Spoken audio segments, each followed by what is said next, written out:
Untamed is going to be untamed. It's going to be a little crazy. I want to talk to my people. I want to talk to my brothers and sisters. We can have grace and humility in how we interact with other people. Oh, hot dog, look at you. And nobody talked about what's really happening.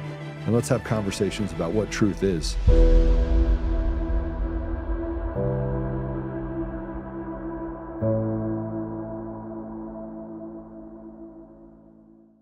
Well, happy Monday. It is a great day today. We've got the news cycle never ends for us over here at Untamed. I had an incredible weekend. I hope you guys did as well. We have two incredible guests that are going to join us today to talk about what is going on right now. And I'm not going to waste a lot of time. We've been trying to make sure we could get some things worked out on making sure we can hear. So let me just tell you about our guests real quick, and then I'm gonna talk to you about an op. I'm gonna go back to 2020 for it, and then we'll bring the guests in. We have two guests today. We have Colonel Roxane Towner Watkins, a retired Air Force colonel with 30 years of service. Entering an aircraft maintenance technician in 1979, she's rose through the ranks in command positions, including the commander of the Readiness Management Group and Deputy A9 at the Air Force Reserve Command. She holds multiple advanced degrees, including an MBA from Troy University, a Master's of Science from Air University, and a BS in Construction Management. She has it all figured out. But she's done some great things. She's also done and been speaking about things going on over the last 5 years pretty vocally. But she also she retired and became a real estate investor. And then from there, she's kind of worked on diving into podcasts that dives into World War II intelligence history and just as a wealth of knowledge. Our other guest is going to be Brigadier General retired Blaine Holt. He's a highly decorated U.S. Air Force veteran. He's a former NATO senior leader and current president of Factor X Research Group. You've seen him on multiple shows. I think you've seen both of them on multiple shows. But as the Air Force commander, where is this? Let me put my glasses on. Courage Republic, he masterfully led one of the DoD's most complex logistics operations during the Afghan surge amid violent revolution and political upheaval, earning the Bronze Star and a prestigious Council on Foreign Relations Fellowship. He rose to become the second highest ranking U.S. military official at NATO, recognized by the Supreme Allied Commander Europe as the #1 strategist and innovator for his leadership in foreign critical defense solutions during intense geopolitical challenges.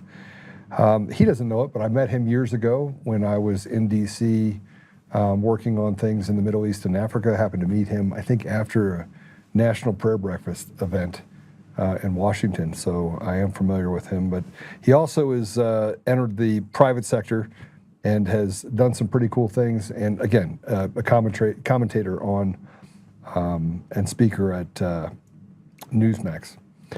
Now, before I bring them on, and there's a lot of things to discuss, I want to put this post up. This post is really important, and I'm not going to waste a lot of other time after that going through the why, but I am going to ask our guests a little bit about this. There's a post that is going around, and it says, let me just kind of read you the post, or if you can put the post up first. So this is a post that goes through what's happening now with Americans that are blocking traffic. This is in response to Renee Good being shot. And here's the op. First of all, you need to know a few things. And we'll read through this, but the way that this is written is it's written in such a way that it gets everybody on board. Now, if you go back to 2020 and we're talking about the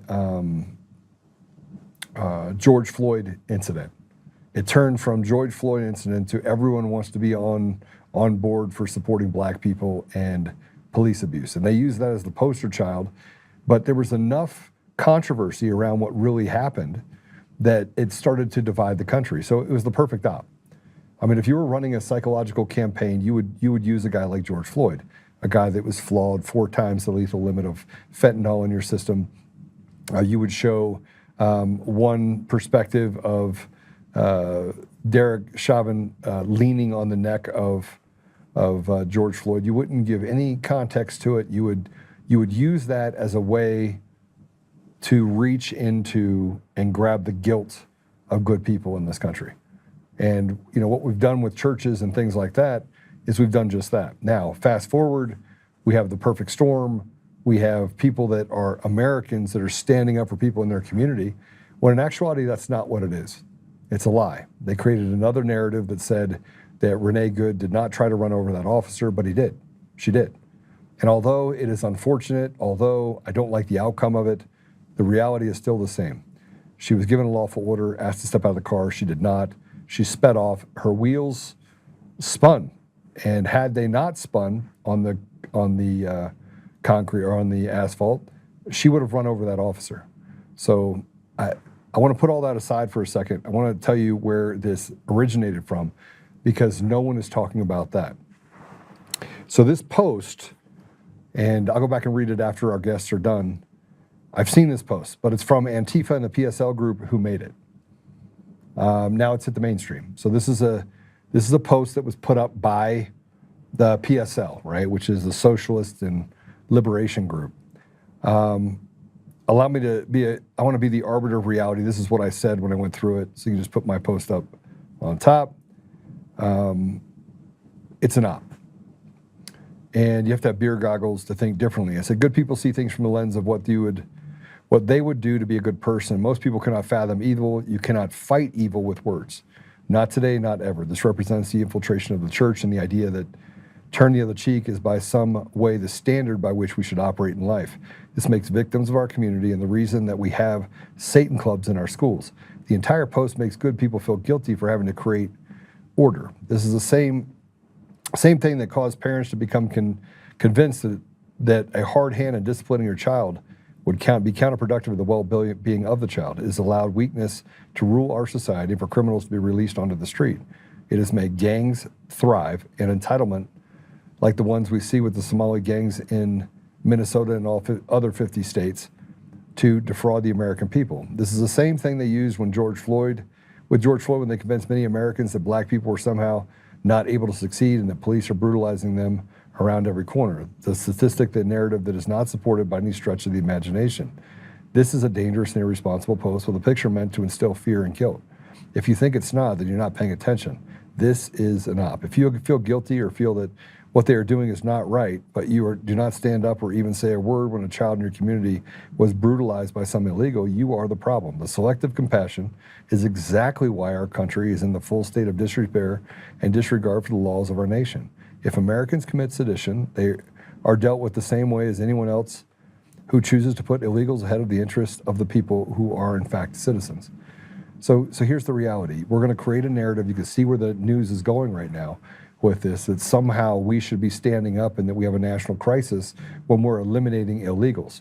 We know that it's just these radical Democrats that are having this conversation, because I just had a conversation with a couple Democrats in my office that came to visit me, business people. And I asked them a simple question. If you could eliminate all of the illegal criminal activity we have in our state and give those opportunities to people who are good people, would you? And they all said yes. Now, we have created a narrative that doesn't exist. They're not a boogeyman just going out there looking for every single person that's here illegally.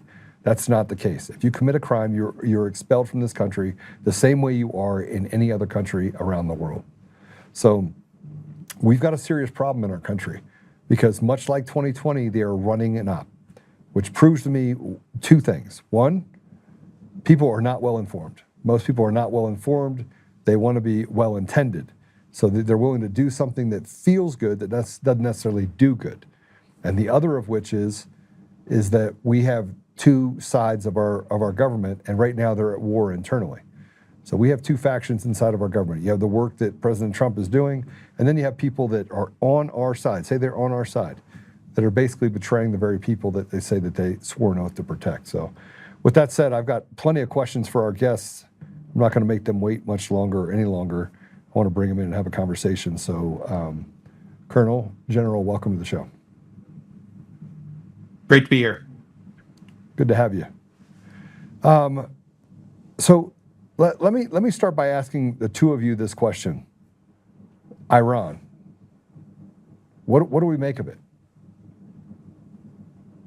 General, go ahead. Sure, I'll lead us off. What you've got is what looks like now is far less than protest than it is a revolution in progress. When you take away water and food, you go to hyperinflation, then suddenly you've got nothing left to lose. And so you're going to go at the regime. Millions are now joining in that. The thing where it gets very interesting is the rhetoric and what I would just call the absolute false reporting around this. Yes, there are altercations between the IRGC police and the revolutionaries, but the numbers that are being reported are not substantiated. They're not, you can want there to be a 2,000 person massacre, but there may not be. And in fact, the president even said, if you start shooting up your people, I'm going to take action. But here this morning, what we have instead of that is Ambassador Huckabee saying we're not seeking regime change. The Ayatollah wants to talk. And yet the Iranian people may take things into their own hands and take their country back, and God wish them well for that. The other part that I would say is everybody in the mainstream press, Joe, makes it their supposition that it's somehow our responsibility to reinstall the Shah's son, the Crown Prince Reza Pahlavi, whose father was impaneled by MI6 and arguably the CIA. What we have to do, and what I think the track that President Trump is following, is allow these nations to have self-determination. He didn't even engage in regime change in Venezuela. He just took the bad guy out, and we're working him right now. But you've got him caught in the middle of a crossfire between globalists and neocons, and then a ravenous group here that are ready to throw a rock at President Trump if he cures AIDS. So this is where the table is set.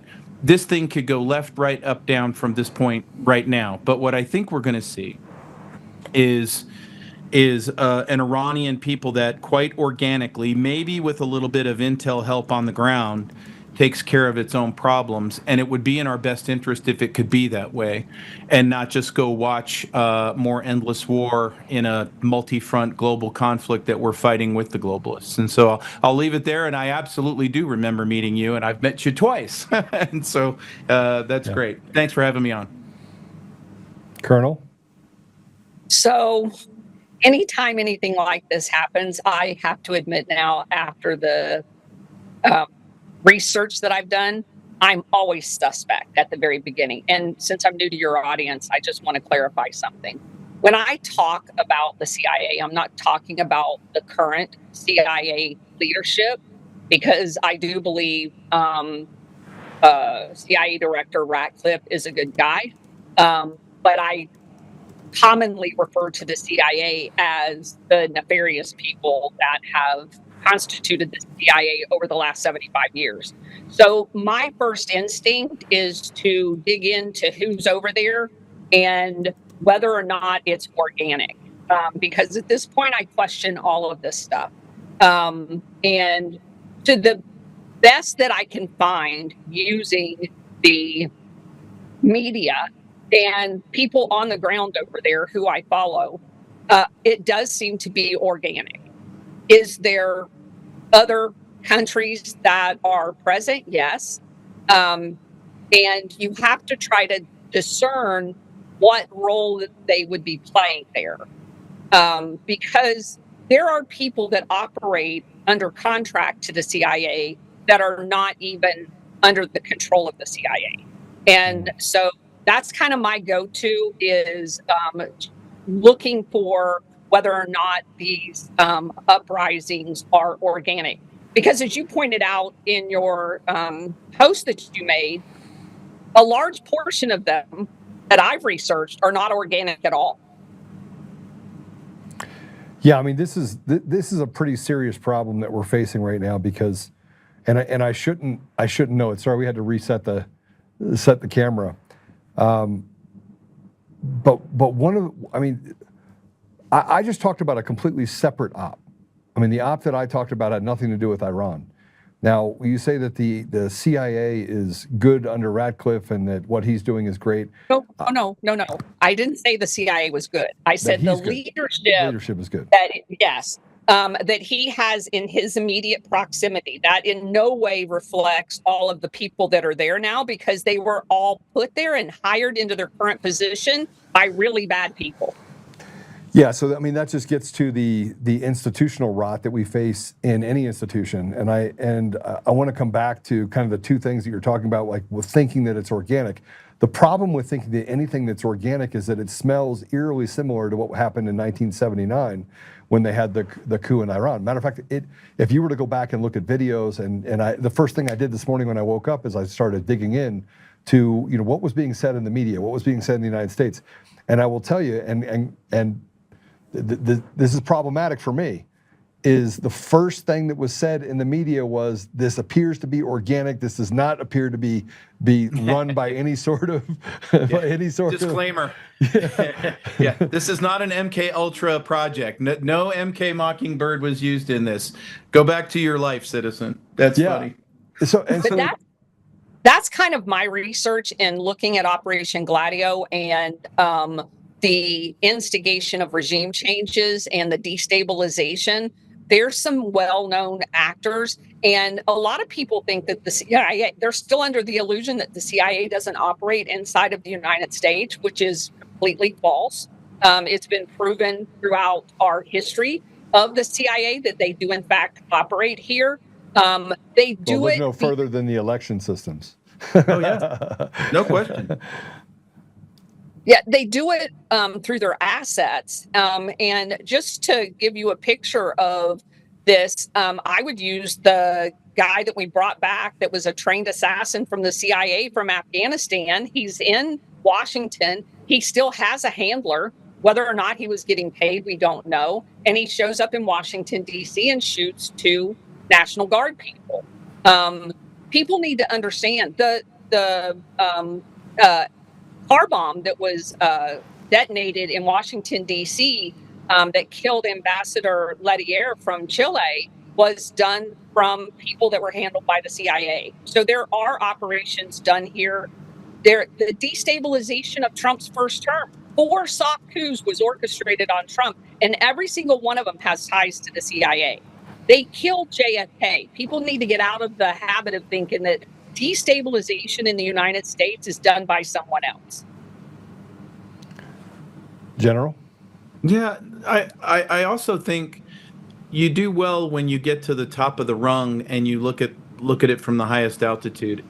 It's much easier if we take a look at it through the prism of we the people global edition versus they the globalists. And I mean City of London, the top wealth families, all these wealth family offices, they run the World Economic Forum, the UN. They love the idea of you eating crickets and depopulation. You can call them whatever you want. It doesn't really matter. But these are the two sides, and their henchmen have been co-opted cartels, not co-opted cartels, rather the dirty parts of rogue intelligence agencies. MI6 has their fingerprints on just about every damn thing you could find over the last 100 years. And honestly, the trouble is that we immediately focus on the micro, usually as to what's fed to us in the news, when what we should be doing is what President Trump is doing, which is looking at the entire board. And if you want to take a good example, I think one of the most significant things when you look back at this period of history, 10, 15 years from now, is going to be President Trump's war on the cartels. Because, and this is how I explain it, is if you took a Jenga tower, like that game Jenga, and you made that tower, and that tower represented all of the illicit activity on the planet. All of the human trafficking, the pedophilia Epstein crap, buying off of politicians at the local, state, federal levels and over and abroad, co-opting of currencies, theft, the illicit shadow private banking, the drugs, the narcotics, all of it. The cartels are the vascular system to all of that. So what's the president doing? The president is yanking on the bottom Jenga block. And they don't like, not only do they not like it, they're in a race to start World War III. They've tried in Europe, it hasn't worked yet. They've tried in the Middle East. This is why the president brilliantly flew the B-2s over Iran. Rather than give Netanyahu his unlimited war, he put a tourniquet on it and said, and that's why he used the word obliterated. I obliterated their nuclear capability, so it's done. Meaning he's cauterizing the wound or putting a tourniquet on the wound wherever they show up to create this. Why do they want to accelerate this right now? It's because of the financials. Their Ponzi debt-laden scam is going into the sewer. Look at the bond markets, look at the metals markets, the macroeconomics here matter.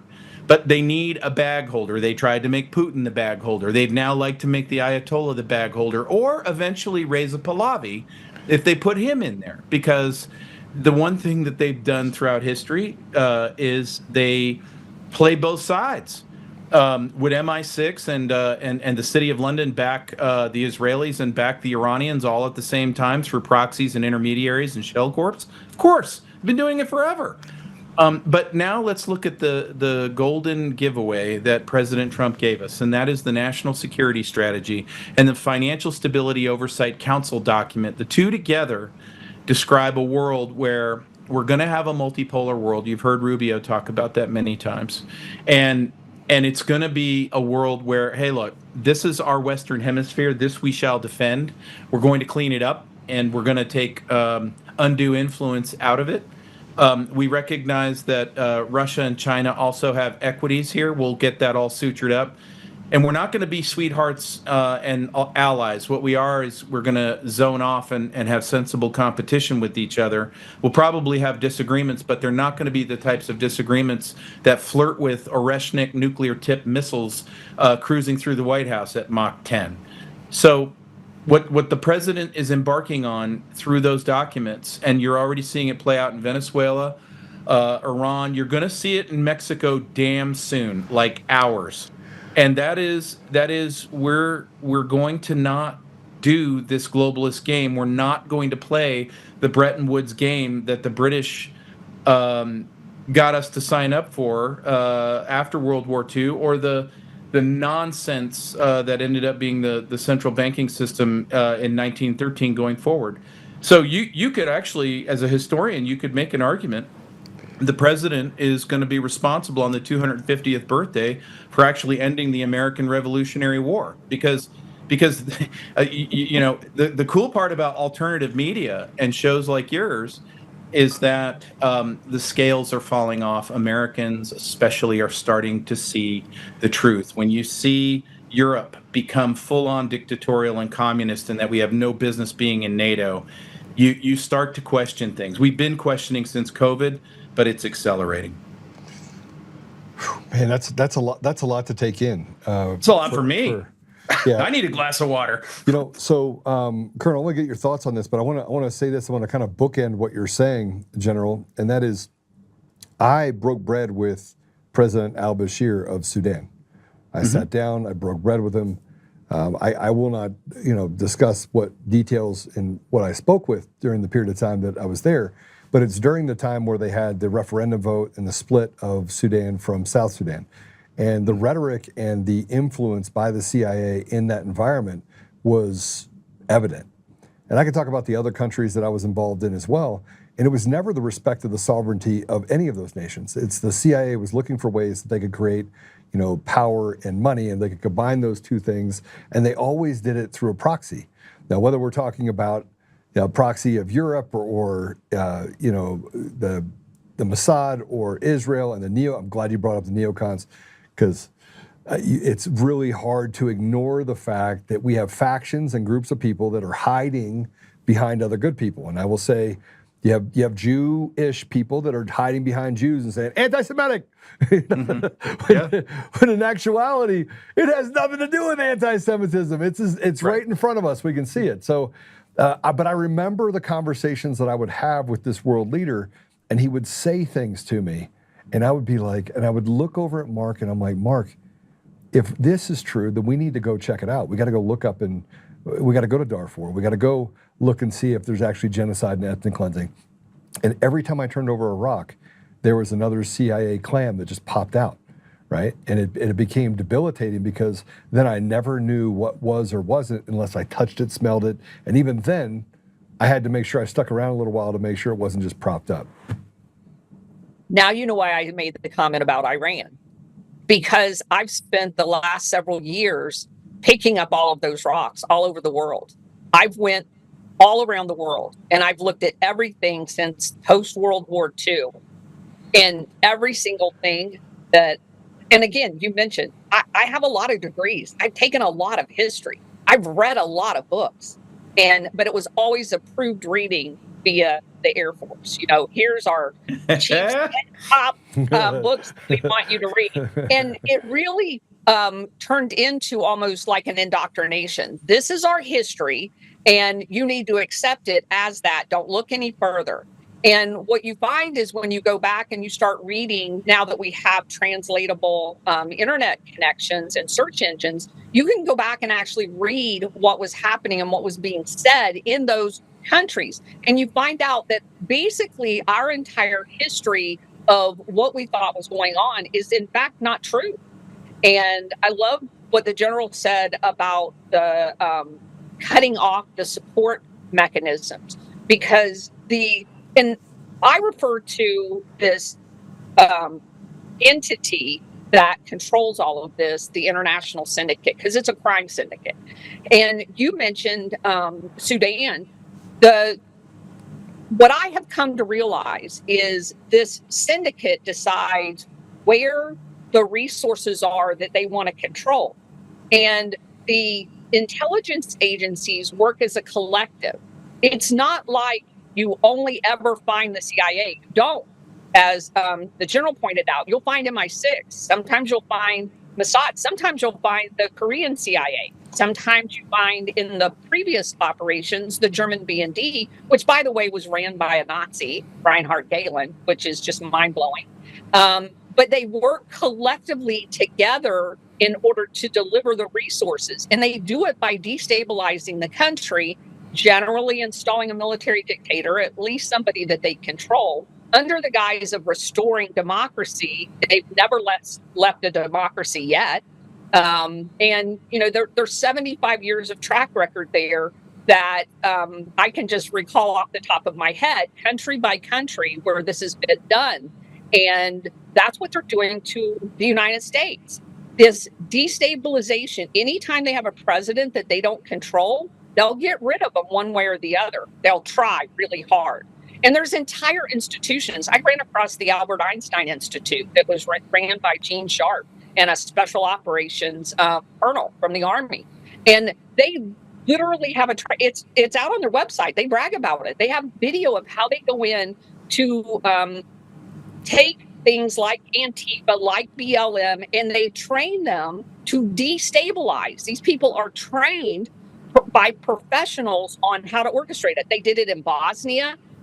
They've done it all over the world. They did it in Bangladesh here recently when they overthrew that government. And they're trained professionals that do nothing but go in and destabilize countries. So because we wanted a NATO base in Bangladesh, and the duly elected prime minister or president said, no, we're not going to do that because that's going to destabilize our country. And they're like, okay, well, we'll get rid of you. So, General, what's you know, it's hard to disagree with anything you guys are saying, but I mean, I got to tell you, I go back to 2011, 2010, and I remember telling someone, if you want to find the CIA, it's under USAID. I was on a British show, a BBC show, in 2010. It was actually the opposite. I'm sorry? It's actually the opposite. USAID serves as a front for the CIA. Yeah. So, but I was there. Like I was in Kenya in 2008 when they had the power sharing agreement between Odinga and Kibaki, and I remember going through and I went to Somalia, and then I went to Uganda, and then I was in Libya, and so you'd have these conversations with people like, "Where's your passport?" And I was like, "It's right here." And they're like, "Yep, that's mine." And they would take it, and they did. We need to take you in there, but we're not going to let you take your passport. One, they find out you're an American, you're dead. Two, we don't need you any signs that you've been in that country. And I'm thinking to myself, I never worked for the government. I never worked for any of these guys. I was there to help people, and it felt just dirty. But I remember being on this show about Jeffrey Sachs and the Millennium Project, and I was like, that guy is CIA. This is in 2009, 2010, right? And now he was an expert on how to save and get rid of poverty all over Africa. That didn't work. It never works, by the way. And then they just whitewash the internet, take it all off, and like, I didn't do that. What are you talking about? That was just a report I did. Anyway, so you get this thing that happens, and then all of a sudden, years later, it comes out, and now he's an expert in foreign policy and is on every show and is having meetings with Tucker Carlson. I'm like, make it make sense to me. And then we finally figure it out. How was I the smartest guy in the room back in 2010? How? General?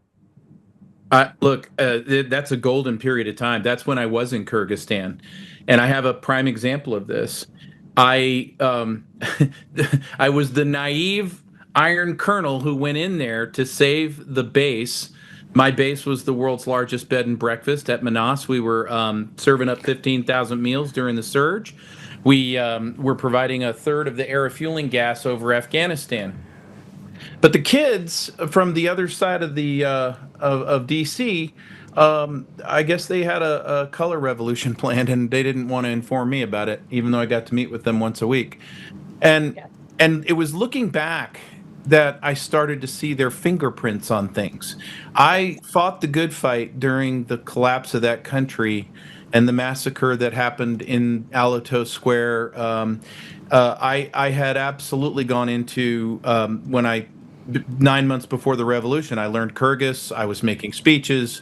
I got our folks out there. We were not contracting humanitarian affairs. We just did them ourselves as airmen, and it pissed off just about everybody because we were not talking to government officials anymore. We knew it was a cooked regime that was evil. So it was ugly American time. We had to kind of change the deal. And I started investing in women's programs, entrepreneurship, anything that would piss off the enemy in the South, which were incarnations of the Taliban. Right. And then every time my boss, General Petraeus, would show up, we would all be at the embassy, and he'd ask who was supporting my mission. And one of the USAID director said, well, we don't really have anything to do together. And it was amazing to me because I just thought she didn't like us or didn't like military, and nothing could have been further from the truth. Where I started to get a little suspicious is when my civil engineers, which were kicking ass all over the country, they went into Bishkek, taught them how to build high-speed internet and get it to us. We created a mess of jobs, and it was pissing off State Department and CIA something fierce. I just didn't know that I was pissing them off. So here we get to this love affair with the country. I'm now doing live Kyrgyz TV that's broadcast in the Moscow living rooms with my blues on. And, everybody's like, holy shit, this is the transit center director. This is the guy. And it's like, wow, we're changing our fortunes here. Petraeus is happy as he could possibly be. And then I go to the USAID director and I go, hey, we just found out in the southern part of the country that all your USAID water projects are toast. They're broken. Oh, happy day. I'm going to save you. I'm going to run my engineers down there, and we're going to fix all these things and get them water. And the thing is well, if now I know what they were thinking, which is if you do that, then we won't have pissed off villagers. Yeah. And how are we going to get this revolution going if you do stuff like that? So she got mad and she said, we're not going to let you do that. And I just I reported it back up the chain, and everybody patted me on the head, go be a good colonel. And then all hell breaks loose. 71 are killed, gunfire on my wing. Bakiev flees the country. And then the Russians, air quotes, because it wasn't the Russians, start to choke me off from my own gas because they want to get rid of the base. So what was Langley doing? They were threatening my mission. They were threatening the Afghanistan mission because of the logistics, and they were threatening our friends in Kyrgyzstan. And all the while, I'm not. I thought I was fighting the damn Russians and the Chinese in Kyrgyzstan. It turns out I was fighting my own tribes just across the Beltway. Yes. And it would take years later. They sent me to be, I guess, properly educated at the Council on Foreign Relations afterwards. That only made things worse because now I'm working with the most evil people on the planet, and I could tell. And then I grow up from there and go into other things. But it's really in hindsight, now that we can see the world for what it is, and it was really after I got off of active duty, because my bubble popping moment was that I didn't have a front row seat, but I had a second row seat to Benghazi. I was a logistics director at UCOM. And that's where silently in my own brain, I wanted to end my military career, because I saw things at the highest levels that I was like, okay, I'm not consistent with my oath. I'm going to have to find an exit here. But it's when you get out, then you start to put it all back together again. And you're like, wait a minute, hold up. And then when we recently found that Doge stuff on USAID, I'm like, okay, I think I have the right pieces in the puzzle box here. It was Colonel Mustard with the pipe wrench in the conservatory. I got the whole thing now. Thanks, guys. That's where we're at. Well, Colonel, I'll let you kind of add to this, but before you do, General, do you know General Gratian, Scott Gratian? I haven't met him. So he was a special envoy to Sudan. And he started out, he was appointed under, I can't remember if it was 2008. He became a special envoy to Sudan. And I remember when he was coming in, we would provide these reports about what was really happening. And so as soon as he kind of figured it out, kind of like you figured it out, right? He was on the outs, like, get him out of here, right? Oh, yeah. And it was... Well, let me ask you this. Do you think that they let officers only stay in assignments for 2 to 3 years because they're so interested in our professional development and that everybody could potentially become a 4-star general? Or is it that really smart minds, if they get to stick around for 7 to 8 years, might figure out that they're in a casino and that there's actually gambling going on here? I would argue that, especially at the general officer level, that if you let a few generals, like if you had left me at UCOM as the logistics director for, I don't know, 5 years, I'd have had this NATO shit down to a science. It would have been, okay, I get where this is going. We are at the tail end of trillions of dollars of corruption, and somebody's going to have to do something about that evil club there in Davos.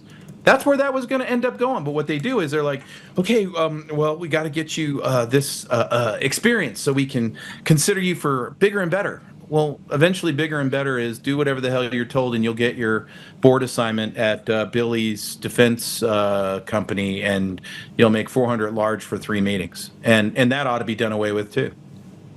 Absolutely. Colonel? He's not wrong. I mean, and look, I didn't have a seat at the table on the government side. I never worked for the government. You could almost say that the problems that I solved when I was there, people used to ask me, you guys have obviously more education. I went to a state school, so my books were lighter. They had less information in them.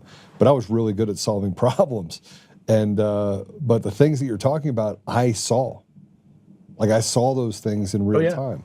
Well, the difference is we saw them too, but we didn't have the context to make them make sense. Because when you're in the military and you've decided that you're willing to give your life for your country, it never dawns on you that there are people in our country in charge of it that are evil.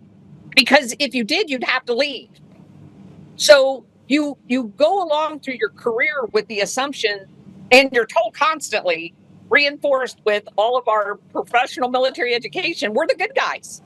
Yeah. And you honestly believe it. Yeah. And so it's not until you, as the general said, when you leave, and you start broadening your education basis, or you start having time. And the point that he's making while they move us every couple of years, I mean, my middle daughter went to 11 schools in 12 years. That's how often we move. So you don't have time with your job and everything that's going on in your life, deployments, wars. I mean, the last, 20, 30 years we've been at war. So you're constantly going on deployments. You don't have time to contextualize everything that's coming at you. It is only after you retire in that kind of decompression phase that you're going, what was that? And for me, once I started reading the unapproved book list and started going back over my career, I was at U.S. Central Command on 9/11. I was having lunch about 3 months later.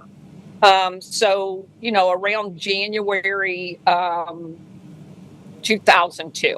And I had a lot of friends in the intelligence area of J2, of CENTCOM. And they were just talking about, most of the time, because I was not intel, I just didn't have a whole lot to say when we were together. And they were talking about all of these countries that they had just gotten a tasking to do an in-depth profile on. And I come to find out, when I started doing my own research, that those were the countries that General Wesley Clark talked about, 7 countries in 5 years, and they were doing it in the immediate aftermath of 9/11. Yeah. And that just literally blew my mind. And I know they did it because I was listening to them talk about it. I know. Roxane, what gets me is, and I didn't learn this until I was a colonel, maybe a little older, but you really owe it to yourself to trust your instincts.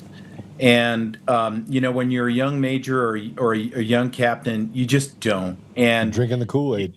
Yeah, you get fed this crap, and you're like, well, I guess this is what it is. I remember when 9/11 happened, and we were all like, you mean to tell me there are actually Americans out there who don't think it went down the way we saw it go down on TV? And I was like, yeah, what the hell's wrong with those people?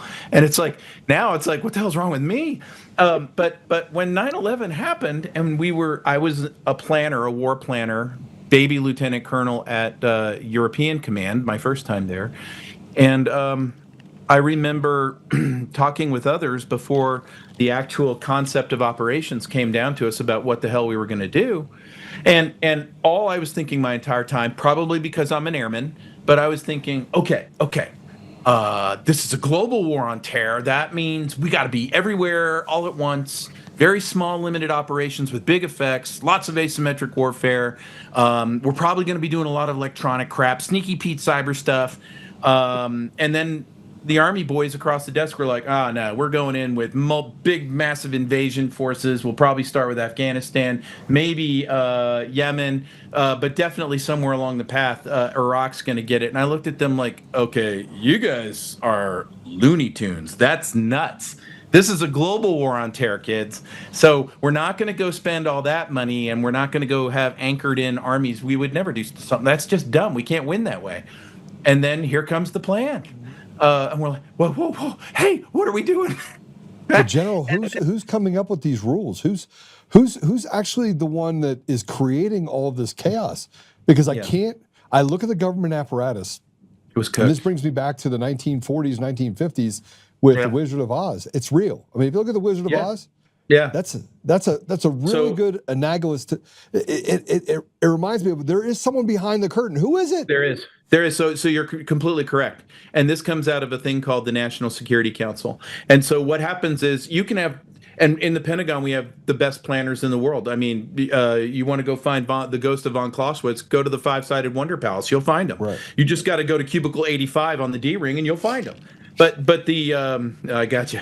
But the problem is you get the National Security Council kids who all went to the Ivy Leagues. They've never worn a stitch of uniform in their life. They would be scared to death to hold a 9mm in their hands. They've got toy soldiers in their desk drawers, and then they come up with the scheme of ops. But what they are steeped in is private equity, investment, banking, the defense industrial base, monopolies, who's important on the Hill and who's not, what lobbying firms matter, which ones don't, and what they want their next job to be. And out of that is how you get your war plan.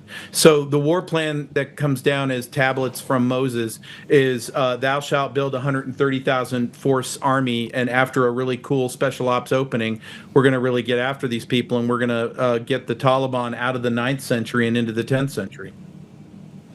Well, and Joe, if I might, one of the looking into the CIA, you stumble across all of their money laundering, the drug trafficking, and how they pay for their covert operations with illicit arms sales. So one of the projects that I took on was looking at where all of the drug origins are. And I was astonished when I found out in the end of it. So, we were in Afghanistan via proxy in the 80s, fighting the Russians. Yeah. And We then, didn't win then either. no, and we kind of hang around. And so the opium supply in Afghanistan just like is ginormous. So we kind of have a lot less presence there, and the Taliban takes over. And by the year 2000, almost all of the opium was gone, almost all of it. And then what happens? Oh, that's right. 9/11 happens. We go back into Afghanistan. And if you just look on Grok and say, what is from the 1980s until 2020, what was the opium production of Afghanistan? And it will blow you away, because they were able to get rid of it, but that cuts into the profits of covert operations. And so as soon as we go in after 9/11, it skyrockets. It doubles what it was before that. They have multiple ways they have multiple ways to avoid oversight. The black op to the black program to the contractor to the non-governmental organization, they'll go do the dirty work. We don't have to do it. It's off book. Don't worry about it. And they use all these monies, and this is why I believe President Trump has got a weapon aimed right at the deep state, which is an enabler. They're middle management. They're not the big deal. They're the middle guys. Yeah. By squeezing off all these activities that the cartels have provided. And so what we'll see, and I think this is very important to your audience, is the more pressure you see, especially after the Mexico piece starts to roll out, then the more the bad guys will be on the run and under pressure, and the more likely they are to activate cartel linked with terror cells here in the United States. And we will have to keep our heads on a swivel, because after 4 years of the wide open borders, they outnumber the hell out of us and our first responders. So sorry, Colonel, go ahead. Well, what I was going to say is the cartels are their network that they use for the distribution. There's a lot of layers up above them. And they definitely, what President Trump is doing is cutting the legs out from under them, as the general articulated. And it's critically important to the overall operation that's being done. But as he also points out, that's going to pressure them, and they're going to make some decisions that potentially increase the risk inside of the United States, which, of course, is why the timing of this has been so important. You could not address the drug, narco, I call them chemical weapons because they're basically made out of chemicals. You could not address that without having ICE all over the United States, where all of the major hubs of the network is. And if you look at where the major hubs are, that's where ICE is. And so they're taking out pieces of that apparatus already. All right, so now I'm gonna drop some truth bombs on you guys, okay? And I think you probably know this, so it's probably just teaching the teacher. But if we start looking at the apparatus of the narco unit, and it is not a parallel government inside of Mexico, or even in Venezuela. It is right here in the United States. And look, I always said this. I was like, look, loose lips sink ships. And I personally have never done drugs, but at 16 I sold them, and I got to see the apparatus from the inside there. Sold them meaning I was a mule, and so people liked me because I kept my mouth shut. As I got older and got into things that I had no business, and a seat at the table doing things that I had no business doing because I see dead people, I don't actually know how I became successful doing the stuff that I do. But beyond that, just put that aside for a second.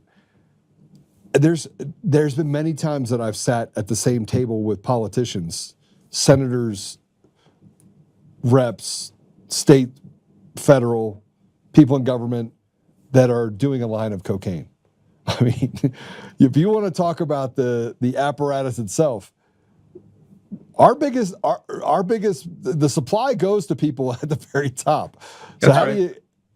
Yeah, I've made this point repeatedly. We just finished doing a book on the mafia, CIA, and George Bush, and in that book, it talks about the Bushes, Jeb Bush. Jeb Bush's first job was a money launderer at a bank in Venezuela. That was his very first job.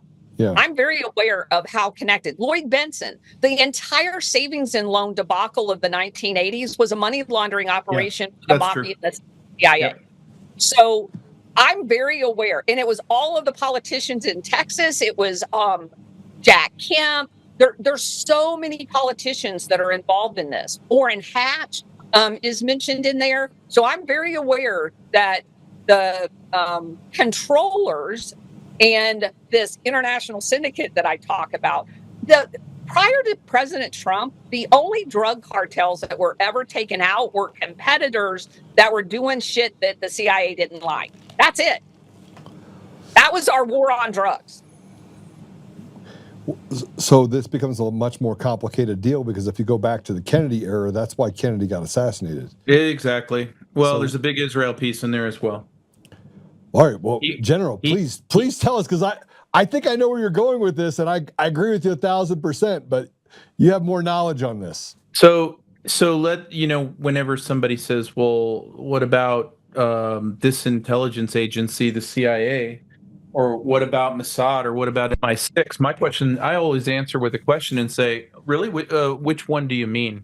Do you mean the good people that are there serving their country and trying to be good intel officers and operatives? Or do you mean the deep state, of which the deep state was hatched many years ago?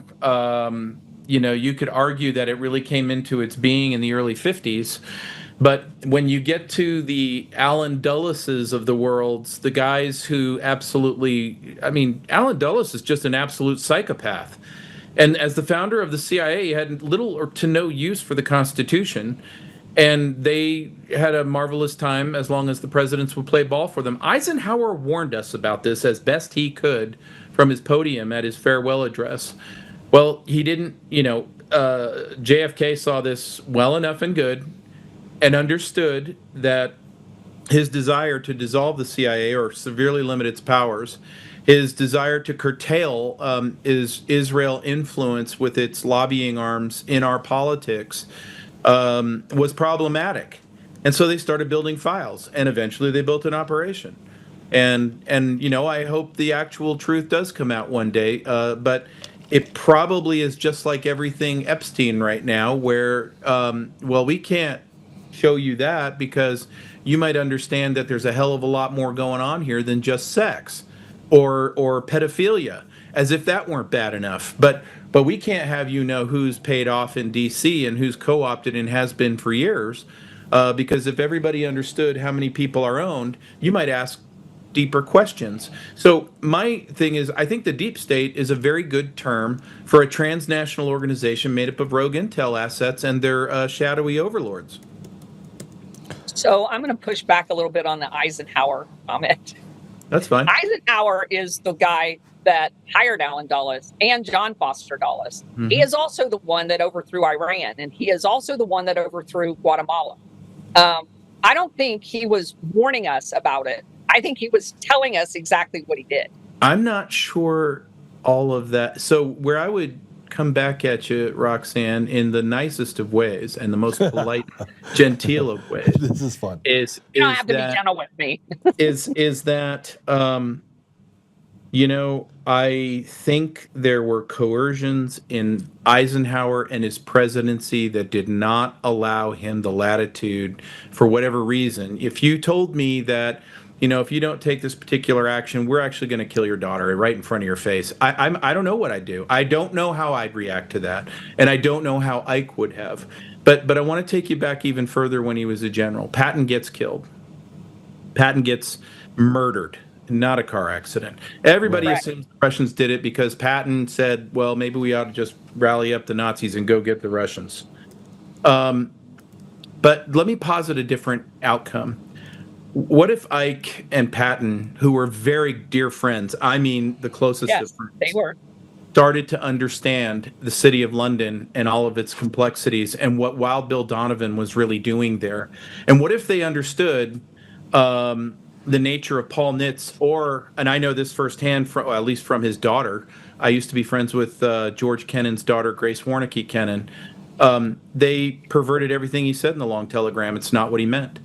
And Eisenhower presided over all that, watched it, and yet he comes up with that farewell address. And then not soon thereafter, JFK, who actually had a pretty good handover, doesn't make it very far into his presidency. I'm just telling you that I wouldn't necessarily tag Eisenhower with stuff. You might say he could have been exploited or extorted. So General Eisenhower, during World War II, oversaw and knew about Operation Sunrise, which was the agreement of General Wolfe, Allen Dulles, and his logistician, Major General Lyman Lemonsker, that they were going to flatline the generals out of Nazi. And that was a direct violation of what General Roosevelt said that he wanted to have done, because he wanted them all to have accountability. Mm-hmm. So there were other things about General Eisenhower, and he was in meetings that had to do with setting up, while he was SACURE, of the stay-behind units that created Operation Gladio. I mean, he oversaw that. Yep. So I think the difference is you're saying he's a complicit player and his heart's in it, and I'm saying I'm not certain that that's true. He's a complicit player, whether his heart was in it or not. Yeah. So I actually as well as I do. He was a commander. Yeah.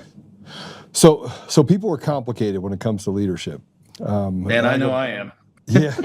Well, I mean, you go back to people that did things early on in their career, and as they got further on, you just talked about it before, you're in the middle of it, you don't know what you're doing, you're still, I mean, you find yourself in a place where people are asking you to do things, and then years later you figure out why it contributed to things that you wouldn't want to be a part of if you knew ahead of time, right? Right.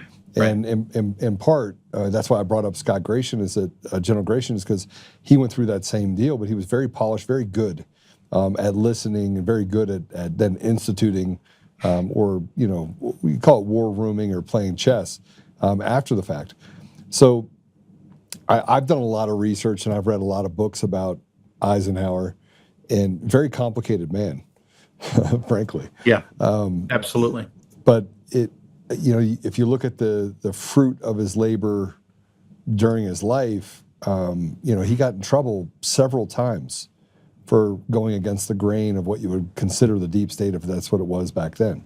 So there's things that are antithetical to, I think, him being a bad guy, but there's other things, the decisions he made, that makes him complicit in some of the bad things that happen. So it's enough to give us bipolar disorder, which is why I always say left or right. You gotta be really careful, because I know people when they do ops, I can identify it pretty quickly. But I've been wrong. But I'm not, and I want to make sure everybody understands this. I'm not judging him. I don't know where his heart was. I want real history. I want to know what really happened and the facts. It's just like when people talk about Ronald Reagan being our best president, and then you bring up the fact that, you know, Iran-Contra happened, and they start, you can see their brains. Yeah. I mean, he gave Big Pharma the liability waivers for vaccines, and their head just starts exploding. And I'm sorry if facts hurt your feelings, but I don't care. Nah, you don't hurt my feelings. Come on. I don't even disagree with you. I didn't have a seat at some of those tables. Now, my feelings are hurt. Actually, I have one feeling, and it is hurt now. So if I can bring this up, I have dogs, and two of my dogs, one is named Reagan, and the other one is named Ollie. So I have a whole show on Oliver North. Are you kidding me? So I actually like Oliver North. So yeah, so I have a dog named Reagan for Ronald Reagan, and I have a dog named Ollie for Oliver North. And so I've studied the Iran-Contra deal, and I've studied Oliver North, and This is where you guys will start throwing rocks at me. No, but I will say in yeah. the Reagan case, and it's something that I think President Trump's got to be very mindful of. Anything done in your administration, ultimately from a historical perspective, will be on your tab. And so the problem is, you've got our president today who is absolutely taken on the biggest fight I think we've taken on since our founding. I'll just say that about the cartel thing. And it's very consuming. And yes, the man is playing 5D chess, whether you like it or not. That's exactly what's going on here. Well, while that's happening, do you think there's people on the admin that are taking advantage of the bandwidth he does not have, and that they're running their own agendas and they're running their own deals? Well, I mean, you can look at Tulsi Gabbard's frustration as she tries to go about getting her mission done, and she's openly and in the press fought by other members of the administration. In other words, could things happen in the next couple of years that get subscribed to President Trump's tab, whether he likes it or not, whether it's kind or unkind? And everybody will have their reasons for why things happen. And I think that there's going to be cases where Ronald Reagan chose probably the least worst of bad options. And then there's going to be times when they absolutely did stuff below radar. I know for a fact that Ronald Reagan did not have 100% of the fact pattern on the Iran-Contra thing. However, did he know enough? Did he know enough about it to have some stains on him? Yeah, I believe that too. It's not a pretty job. It's not a pretty job. But both men inherited absolute messes. I would argue President Trump's inherited a much bigger mess, since you've got these craven psychopaths that seem to think that we can all survive a nuclear holocaust. Well, that leads me to the what's next, right? So we all know that history is written by the victors. That's why we've gotten some of the stories we've gotten out of World War II that I think that frankly we've gotten wrong. But and if you look at history over the last 80 years, the facts they state are not supported by the outcome, frankly. Right. But let's talk about from Ronald Reagan working up and seeing this, and I'm sorry, I'm going to call it a uniparty, but the betrayal of the American people over... There's no aisle. There's no aisle. Yeah. None. Zero aisle. There's some good Americans, and it's in a sea of shit. Yeah. Pardon my Chinese. So that I'm glad you pointed that out, because that we have seen the haves and the have-nots, and they have nothing to do with being an R or a D, conservative, liberal, progressive. Right. None of that stuff matters, right? And I think this is my mission. My mission is that I'm going to look at ideology from a very, very microspective lens. Right. But if you look at the handoffs that happened, let's say Bush Sr., because I think that's when you saw that influence of CIA in Reagan's administration, and then Clinton, which went against, I mean, he'd be a modern, he would have been a modern Republican today, right? And then you look at, but the handoffs He was still a criminal, though. I'm sorry? He was still a criminal, though. Oh, of course he was. But that they only elected criminals, and then you had Bush, the third, and then you have all of these things that are stacked on top of each other, and then you have a disruptor that comes in Trump, that basically played the game of who moved my cheese over 4 years, and the obstructors were the Republicans, not the Democrats. But I want to ask both of you this question, and you guys can figure out who answers first. We don't have a nation, and we have nothing unless we can create some permanent environments where things are not temporary. President Trump's 4 years were undone in less than 30 days, and it went drastically the other way by 300 degrees, right? Right. We've only been able to claw back 10%. The 90% of the damage that was done by Joe Biden is being supported and blocked by Republicans again, just like it happened in 2017, which led to the midterms in 2018, which saw the House, the Senate, and everything flip, and then the impeachments that followed that. We're in the same boat right now, and there's no permanency to what's happening. So doesn't President Trump have to get to a place where he goes super drastic, and he's running out of time, by the way, super drastic to the point where he starts pulling different plugs out, Insurrection Act, to get to a place where we can get free and fair elections and remove the boogeyman that we can't see that we know exists? Yeah. So here's where I see us. It's my prayer every day, Joe, and I'm certain that both of you share it with me. We had better start seeing very, very soon things that are massive. And what I mean by that is we have two rails that are of great danger to us as a nation. One, the executive orders are not codified. There is no action on Doge. I put those two things in the same bucket, meaning the Congress with no aisle is against the president. It is the swamp versus him. But the other part of this is the illegality. And if there's not to be a season of accountability, and I mean radical accountability, that means we call a traitor a traitor. That means we issue the appropriate sentences. That means the appropriate, we're not bashful about having tens of thousands of indictments. We're not bashful about arranging for a process that holds these people to account. If we do not do that, the bad guys, especially here in this country, these 4 years of Trump have scared the living daylights out of them. They won't be nearly as kind as they were during the Biden administration. And what will happen on the other side of this administration, if they are to take power again, will be nothing more than the final destruction of the republic, the loss of our freedoms, the loss of our Constitution. I understand how hyperbolic this sounds and how sky is falling this sounds and how alarmist it sounds, but I'm afraid those are the stakes.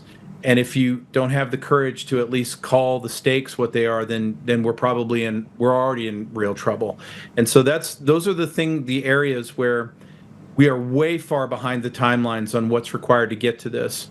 And honestly, if nothing happens between now and the summertime on those topics, well, then we're going to have the midterms. The Republicans will gladly hand over the reins of power to the Democrats because they know they will impeach Trump within weeks. And those are the outcomes. And then we're in the place that I've described. So I'm going to be go a ahead. ray of sunshine here. I'm with the generals, but go ahead, hit me. So I White pill believe me. I believe that during Trump's first administration, that the mapping of all of these networks occurred. If you look at what he did in the first 30 days of the second term, I mean, he went boom, USAID, boom, let's take this out, let's take this out. There was so much happening, and there's been so much happening. And we talked about him pulling out all of the bottom pins of the Jenga tower. So if what we talked about earlier, and I don't believe it's an if, I believe it's a when, as Mexico is confronted, and Colombia, which is the source of over 80% of the cocaine, those two linchpins are going to make the tower fall. You're going to see some immediate response from cells in the United States. It's at that point that I believe the Insurrection Act will occur, because the foundation is being laid for it right now. You have totally out of control people in America. We have way too many illegals, and I think then it's all bets are off. And that's the way I see it happening. And I agree. It's just got to happen. I mean, yes, that's my hope. That's my hope. We've got to see it go. But we already see all of the beginnings. The setup's looking encouraging. Yes. Yeah. All right, so I'm gonna tell you guys, I put up a post. I'm seeing if I can find it really quick, because it caused a bit of it caused a lot of problems. Let me see if I can find it. There it is. Okay. And I'm glad that we're having this conversation, because last week, well, let's go back to December. In December, I was told at the end of December that we're going to war. I came on the show and I was like, listen, there's been some signaling that happened that says we're going to war.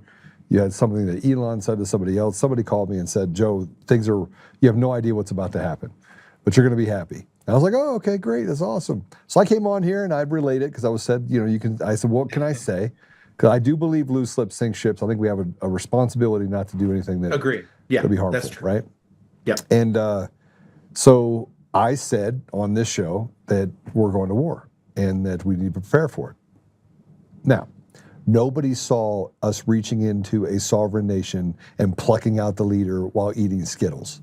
And I have to tell you, that's in essence what happened. And then we said, oh, by the way, we're taking your $20 trillion in oil, right? And everybody said that's not war. I'm like, okay, maybe it's not war, but it certainly isn't tea and crumpets. We can agree to that, right? It's war-ish. Yeah, it's war-ish. It's war-ish.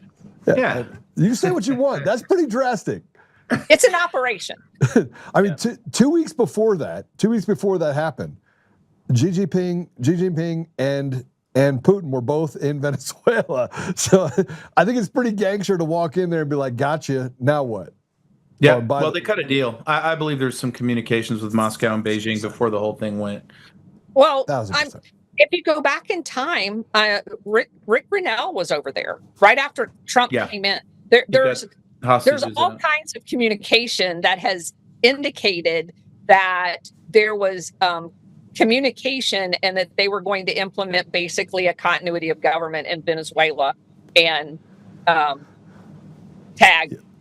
All right, Maduro. so let me just tell my theory because I think it's tied. And I got a phone call from the same person who said this to me, and I put this post up on Saturday. Now I got a phone call on Saturday that said, Joe, this is at 12 o'clock. Same source that told me we would be going to war just a week before 47 plucked Maduro out of his nation just told me this. The next 2 weeks will bring indictments and arrests for former Dominion voting systems employees and state and federal sitting and former representative leadership across the nation. I pray that God protects those seeking to free the people from the state-by-state treason which has occurred. This means no machines, no mail-in ballots, in-person voting with an ID, and the undoing of the massive amount of fraud, grift, and theft against the American people, quote unquote, let my people go. Okay, so this hit, I don't know, 600, 700,000 people, 800, I don't remember how many. The amount of backlash that I got from putting this up was ginormous. I had people reaching out to me, telling me that I had this guy, Brian Cates out of Florida, you're letting out national security secrets. Before I put anything out there, by the way, I make sure that I'm almost like a useful idiot, okay? I'll ask the question, do you want me to put this out? They're like, yes, please poke the bear. I'm like, okay, I'll poke the bear, done. Poke. I will stir that bee's nest till the cows come home because I've learned to trust certain people. Sure. Now, with that said, what do you think the possibilities are of something like this happening over the next couple of weeks? Well, I don't do timelines, but the Dominion voting machine fiasco is going to get revealed. And it's most likely that Maduro is going to be the one that does it. But I don't believe that the narrative that is out there about the way that whole operation works is per the CIA, it's Venezuela. Yeah, because I don't believe anything the CIA says. It's CIA. They recruited Coomer. Yeah. I'm telling you right now. Like I'm a system architect. I went to Washington on January 4, 2021. I wrote a model. Remember, I was literally a tech guy that was going to sell my company for $200 million. I happened to stand up for people in my community because it was burning down during the COVID deal. I wasn't a part of the election stuff until Coomer got on the call. And I was up elk hunting when all that stuff happened. And then that didn't happen. I got slandered from both. That's why I know there's no aisle. Yeah. Both sides. And I've spent millions of dollars. And now I'm a podcaster. I've been relegated as a podcaster. So I don't have any tech experience at all, but I do have research that says from 1948 until yesterday, the CIA has been involved in election interference in every consequential election around the world. And I can document it. And so somebody's not going to tell me. Colonel, I literally took I built a model. I went to Washington, met with John Eastman and everyone else. I remember. And I was like, this is what's going to happen. And they started to laugh at me. Then I met with NSA guys and they're like, how did you know this? And I was like, because I'm clairvoyant. Then on the 5th at night, they woke me up. Yeah. They woke me up and said, how did you know? And I'm like, listen, I read every RFP, RFQ, looked at the manuals, and that's when the attacks on my family just intensified, right? From our side. Right. Yes, our side. Well, they're all making money. They're all making bank, or they're all co-opted. It's one or the other. But how did I know? How did I know how they were going to affect the Senate runoff race? Why did I predict it with such precision? And then why am I nuclear after that? I mean, everyone's like, how did he know? Well, because I understand how systems work, which is why I know that the Dominion people, and now I've done all the math and the algorithm research and dissertations, and I understand how Coomer came about. I learned all of it, right? I still have a trial. I have a trial coming up in April for defamation, and I never lied about anything. Yeah. Well, what will be lovely to see is when the backlash does come. I just would love to see all those people rot and get what's coming. But in terms of timelines, it's very clear to me. It's March 5th, 2:30 in the afternoon Eastern. We're going to see the entire. No, I'm just kidding. What you have to say is that even though the president has a plan and a strategy and he's moving forward, in warfare, you've always got to understand that the enemy gets a vote. And while you can be very good about red teaming your enemy and predicting their next move and the second and third order effects, they understand that you're working that way. And so it's a circle inside of a circle inside of a circle. In the Air Force, we call it the OODA loop. And, and you gotta, and it's who's going to get inside of whose OODA loop quicker and faster and make decisions faster. And that's why I think a lot of us get frustrated when we see just volumes, deluges of evidence since Inauguration Day go sailing by our faces. And, right now the president has a better arrest record than Pam Bondi. He arrested one and in Venezuela, and she's arrested nobody. So this is where we're at. We want to see it go. Yeah, no, it is. What's fascinating to me about everything that we're going through right now is the amount of alignment with the people who are legitimately good people going forward, right? That you can start to see the wheat from the chaff being separated. Yeah. And the result of that is, look, when somebody attacks me, now I just have no patience for it. I don't actually get upset anymore. I'm just like, okay, yeah, you're just, do what you're going to do. Right. I'm going to do what I'm going to do. And, I'll see you on the other side, right?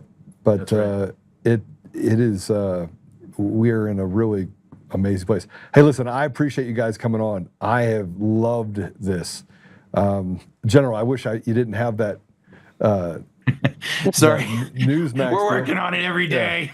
Yeah, because I wanted to see your face when I put up that post. I wanted to just be able to read your expression. Because I think that one of the things that I've learned through all this is that you never have to run away from the truth. But if you speak the truth, they will find a way to get other people to run away from you. That's right? Yeah. And so I just have become patient with the idea that God is in control. We even say that the bad guys have a story or have a seat at the table. So does God. Matter of fact, he created the table. That's right. Yeah. That's exactly it. And I can't tell you how much I appreciate the opportunity to sit down on your podcast. I'm a fan of all that you've done with this stuff. It's, I'm very big into promoting Americans now need to come to service, and we need to see a rebirth of the American citizen servant leader. I see it all over the country, from Doc Pete Chambers running for governor in Texas, and on and on and on. But Americans are pissed, and they're waking up, and that is my source of optimism in addition to our faith in God. All right, General, how do people follow you? Right well, come see me at my podcast. I'm at dangerousintellectuals.com. Today's episode has my friend Navy SEAL Mike Sorelli on there talking about leadership in chaotic times. And I'm at Newsmax. I write a column called The Irascible Disruptor, and I'm always contributing probably about 5-6 hits a day on Newsmax and radio and wherever. All right, awesome. Thank you. I appreciate you being on. God bless you, and thanks for coming on. I'll follow you on your podcast. And then, do you have a X handle? People can follow you as well? It's at Danger Thinking. All Okay, I'll follow you right now. I knew I that probably would already tickle do you, follow. Roxane. Right. Danger Yeah, I thinking? saw your announcement when you first started doing your podcast, and I'm like, oh my gosh, I'm going to love this one. Here we go. At Danger Thinking. All I right, even I'm have following Stephen you now. Greer on one of these things. That was fun. Well, I'm excited to and I see your podcast now, so I'll watch the latest episode. Always at your service. All right, thanks, brother. I appreciate it. Thank you for your service too, very Thank much. you. All right, God bless you, God bless. Colonel. Yes.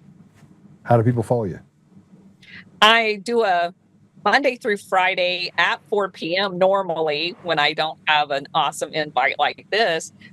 We do book reviews in spaces on Rumble. And on Rumble, my channel is The Colonel's Corner. I also have a Substack called The Colonel's Corner. And on X, my handle is at Colonel spelt out Towner.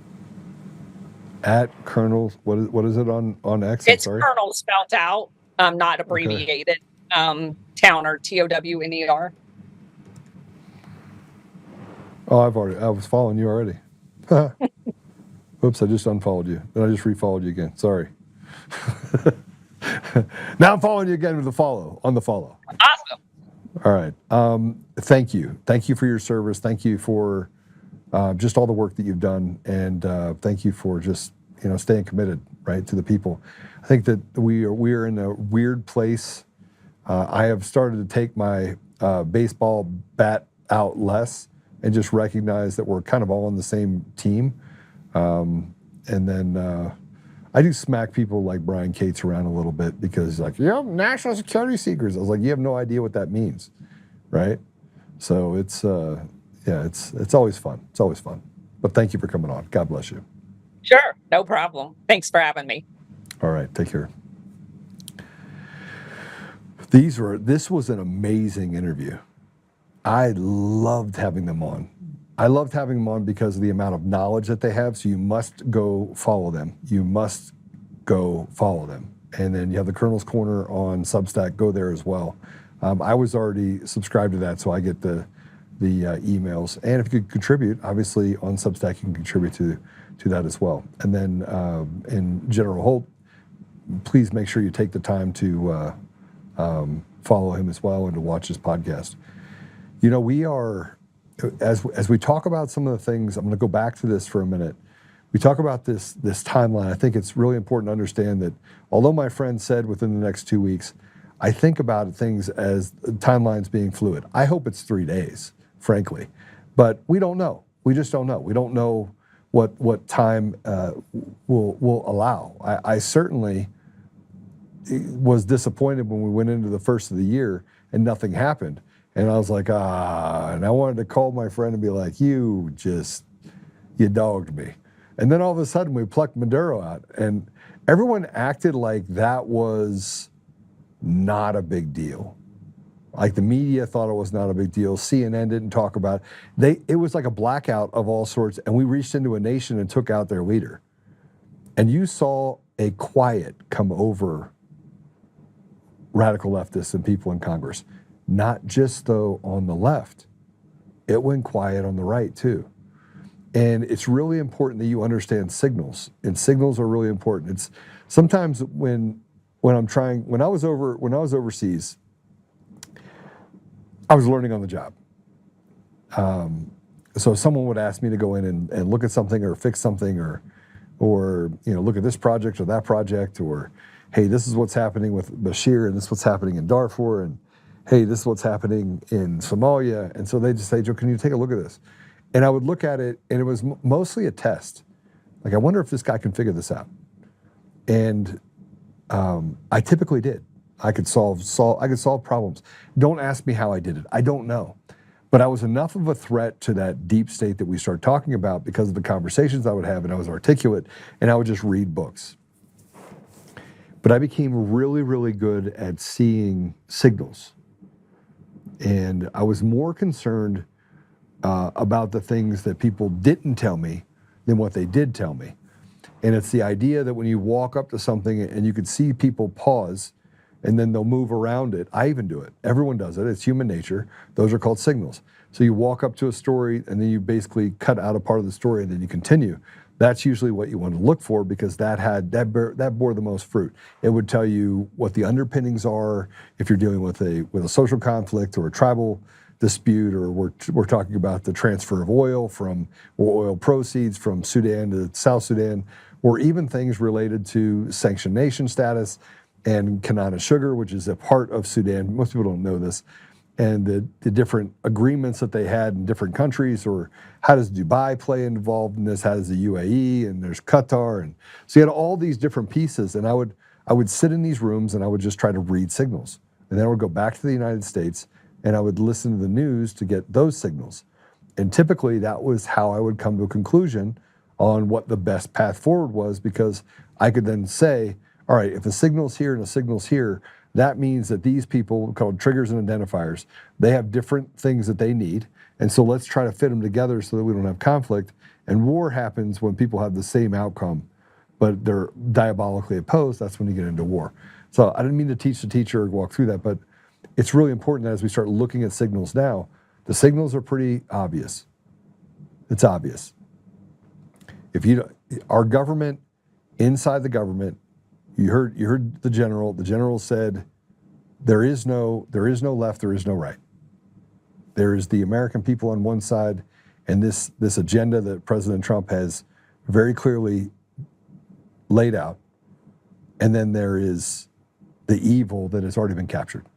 The people that think that, hey, listen, I can make these decisions and I can affect it, and when the world goes to hell in a handbasket, I'll be protected because I'm a part of that establishment. Well, that's not true. That's not true. There is no protection for them. And they're part of what I call the really bad people group. So when General Holt said it, and even when Colonel Townsend said it, when they're talking about these things, they are literally sending us signals that, hey, look, I spent 20 years, I spent 30 years. Here's what I did on the outside. I can see it. They're clearly talking about what they know is going to happen next because they can see the chess pieces, and that's where we're at right now. Now let's talk about Towner. Sorry, Colonel Towner. I should have gotten that right. This post that I'm going to put this up, that I put up earlier with them. Let's put it up again real quick. I put up this post on Saturday at 10 o'clock. People grabbed onto it and said, all right, let's go. And everybody's like, I can't believe you put it in cap locks. The op against me it happened quickly. Now you had the people that don't believe it and frankly, don't believe it. I mean, this is the same. I said the same source that told me this. And, I have a stake in this. I mean, I have a vested interest in this being true. just so you know. Seeing the get rid of the machines and the mail-in ballots, it's the final piece of, I've stayed focused on this for 5 years. I know how to solve a problem. If you put a problem in front of me, I will solve that son of a bitch. I promise you, right? And so I have a vested interest in this. But as soon as I put this up, there's a guy that came after me. And I just had enough. I had enough. So this is what this guy said. You're claiming national security material concerning future classified military operations is being leaked to you by someone who can't keep their mouth shut. You claim you're in contact with someone on the inside who is deliberately compromising inside information so you can what? So you can blast it out there into the interwebs? If real, how it is not a national security breach. And if you call yourself a patriot, maybe stop leaking shit to the worldwide world about U.S. military planning, assuming your cool insider blabbermouth actually exists. If you're faking it, if you don't really have an anonymous source leaking classified national security information to you about future military operations, you're a clout-chasing faker. Which is it? Either way, shame on you for doing this. All right. So then he goes through and writes a bunch of other stuff, which we can say, about how I should be shot, right? And he tags Secretary of War. I don't know where the poke the bear or stir the bee's nest was going. I don't know who wanted it. I don't have that answer. I don't know who, and I didn't care. I asked a simple question. Now let me go back to what I said. I said that the same person that told me we were going to war which, by the way, this is not new news. Elon Musk said the same thing either that day or a day later. Matter of fact, I think I quoted Elon Musk when I talked about it. But I said that in the next 2 weeks, we'll bring indictments and arrests by former Dominion voting systems employees and state and federal sitting and former representative leadership across the nation. What part of that is a military operation? What part of that's a military operation? I'll wait. What part of that would...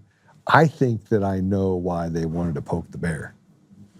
And that's fine, I poked the bear. I did exactly what I was asked to do. I poked the bear. Now, who wanted the bear poke? None of your effing business. But the fact that Brian Cates came out this strong, and then I went back and watched Brian Cates. I went and looked at all this stuff. And I'm like, are you kidding me? Bro, you are like King Q. This is the original Q guy, just so you know. This is the guy that told us that there is an underground arsenal. President Trump is still the president. And I'm thinking to myself, and you're going to talk to me about breaking national security deal when you make up this tinfoil hat stuff? That you're bound to be right about some of it. And there's a little bit of truth in everything they say. But instead, you come out and say that I'm a cloud chaser. Look, there's nothing I would want more than for and by the people to continue to go back to where it is, where people actually have a voice. And I can go back to just doing tech and having a good time. And I might have to step out of the podcast at that point. Who knows, right? But you think this is cloud chasing? I was chasing clout. I gave up clout in order to step into a realm of protecting my brothers and sisters, because I am my brother's keeper, standing up for people in my community, because that's what I had done for 15 years prior to that. So I reject you, Brian Cates. I think you're a douchebag. A douche canoe, actually. Chris, I have to give you credit. I called him a douche canoe. Chris is like, I've been saying that for a long time. Anyway, Brian Cates, the douche canoe, said that I'm giving up secrets. All right. So with that said, I want to remind you of something really quick. When you get on the internet and you argue with someone, I want you to remember this. There are people like this that look like this guy, act like this guy, hide behind accounts called Demcast, but they're on both sides. And take a look at this. One of the best ways to drain people's energy nowadays is via the internet. This woman is an astrophysicist. Actually, this is not how space works. Read a book. Now I just wait for the comments to come in. Hey, can you mansplain any louder? Yeah, sure. These are all different accounts that I have set up. The energy you get this way isn't quite as pure, but if you do enough of it, it'll fill you up. Shanghai sucked. Where was the Chinatown? Jason Mraz is just too weird for me. Jesus actually hates horses. Childhood obesity, LMFO. When they call you a dumbass, you know you've got them. They called me a dumbass. Women are getting too tall. Yeah. You can drain their energy via social media without having to even be near them. That is racist. You're correct. It is. Oh, yeah. Yeah. Yeah. Oh, they hate me. It's surprisingly simple to get total strangers completely furious with you. They should get a life.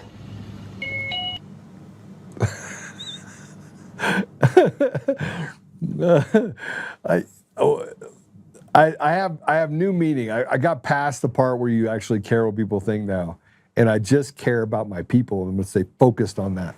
But I thought you'd want to see that. But getting back to draining of energy and the people, what the radical left does is they lie with such a straight face, but they don't really say anything. And in this, we got to talk about what happened this weekend. First, let's put up this post about Cody Davis. So here's Mark Cook's post. I want to know when Cody Davis of Mesa County Commissioners is going to stand up and share what he told me his thoughts were on Tina's sentencing as well, directly when he's presented with the evidence in Mesa County Reports 1, 2, and 3 in his office, including the backdoors and the voting systems that allowed bad actors to manipulate the results without the citizens finding out. Now, here's what I think Cody doesn't know, is that I'm pretty sure that they recorded that because you don't have to. It's a one-party state in Colorado. And so Cody's about to get caught in a little bit of a lie here in a lot of ways. Cody, please take the floor and share with everyone what you told me in your office. You have an opportunity to right some of the wrongs that otherwise could be a problem for you later. This is a good opportunity for you here. I do hope you'll do the right thing. It doesn't look like he is active on X, so if the citizens of Mesa County should make sure he gets an offer, I would be most appreciative. Here's the problem. He's the one that went to Victor Marks and tried to convince her, not him, not to pardon Tina. And by the way, Victor Marks changed his entire platform as a result of this. There's more on Victor Marks we're going to have to uncover here in a bit, but I don't want to get in the mud. But I will tell you that there's been some stuff that's come out in the last couple of days that's going to be problematic for him. But he's also squishy. He says, I'm not a politician, but he is. He talks about God as if he holds God to a high regard. And he's institutionally dishonest, especially when it comes to Tina Peters. And he stepped on President Trump. He stepped on him. He basically said, I don't care what President Trump says, I'm just going to commute her sentence if I become governor. But Senator Bennett posted about Tina. And I want to put this up because, again, it's designed to lie and to get people to believe that lie. So let's go put up his post. Tina Peters was convicted of a jury of her peers for election tampering. We cannot bend to Donald Trump's lawlessness and corruption. Okay. Let me explain something to you because Mark responded to that. And this is what Mark had to say. You're a crooked piece of crap liar. She never tampered with an election. The election was over. And the tampering happened inside the system. Tina Peters exposed the tampering. There's no way you were this stupid. So in fact, you were lying to the citizens of Colorado. Do you think that you're going to get away with it? Do you think you won't be forced to answer your actions? Buckle up, demon. You mess with the wrong people. So let me explain to you, back to my post that I put on Saturday, that something is going to happen in the next couple of weeks. I truly believe that. And, you know, I hope it's within the 2 weeks. I hope it's within 2 days. But I think that the left is got to be panicked over what's happening. And if they don't, then the deep state's already won, and that means they hold all the cards in the administration. So I put up this post, and this is a post that I put up about where are we headed towards. Let's go and put that up. What are we headed towards? What is the difference between the states being captured by one by a fraternity of traitors, state by state today, and what we experienced 160 years ago with the traitors that we had to put down in the Civil War? It is the same. This is an insurrection. When fraudulent elections lead to density of radical communists in every level of government, we are in fact in the middle of an insurrection. It is time to take back what was never theirs to take. It is time to break the back of the devil itself, arrest no machines, no mail-in ballots, and stop sniffing the ass of what we know is the problem. It is time. Man, I believe it's time. We have got to stand up. We have got to get rid of the machines and mail-in ballots and hold these people accountable. President Trump is 1-0. But I will point out what I said before, and that is I think we're in a place right now where it's temporary.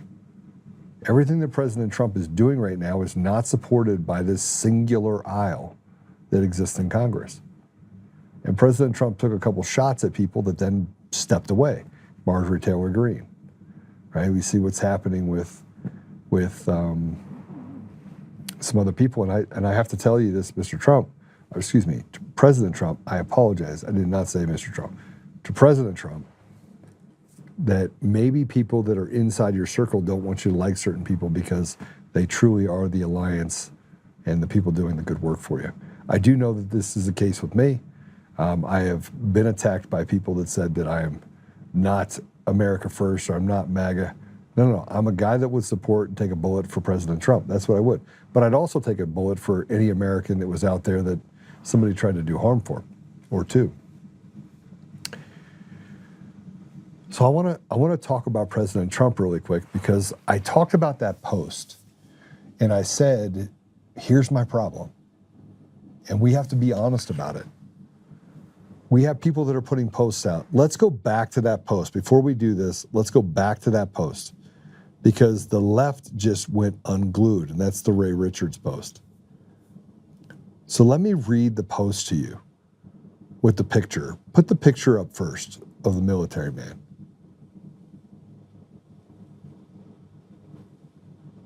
You see that picture? That's an AI picture. That's not a real picture. That's AI. Now let me read to you what was underneath it. And this is the propaganda. This was actually created by Antifa. It was put on Antifa sites first. And then from there, they built this environment called Antifa Left, Right, Independent. So now they're trying to do is create an environment where Antifa is left, right, and center. It's not. It's got 472,000 people that are following it.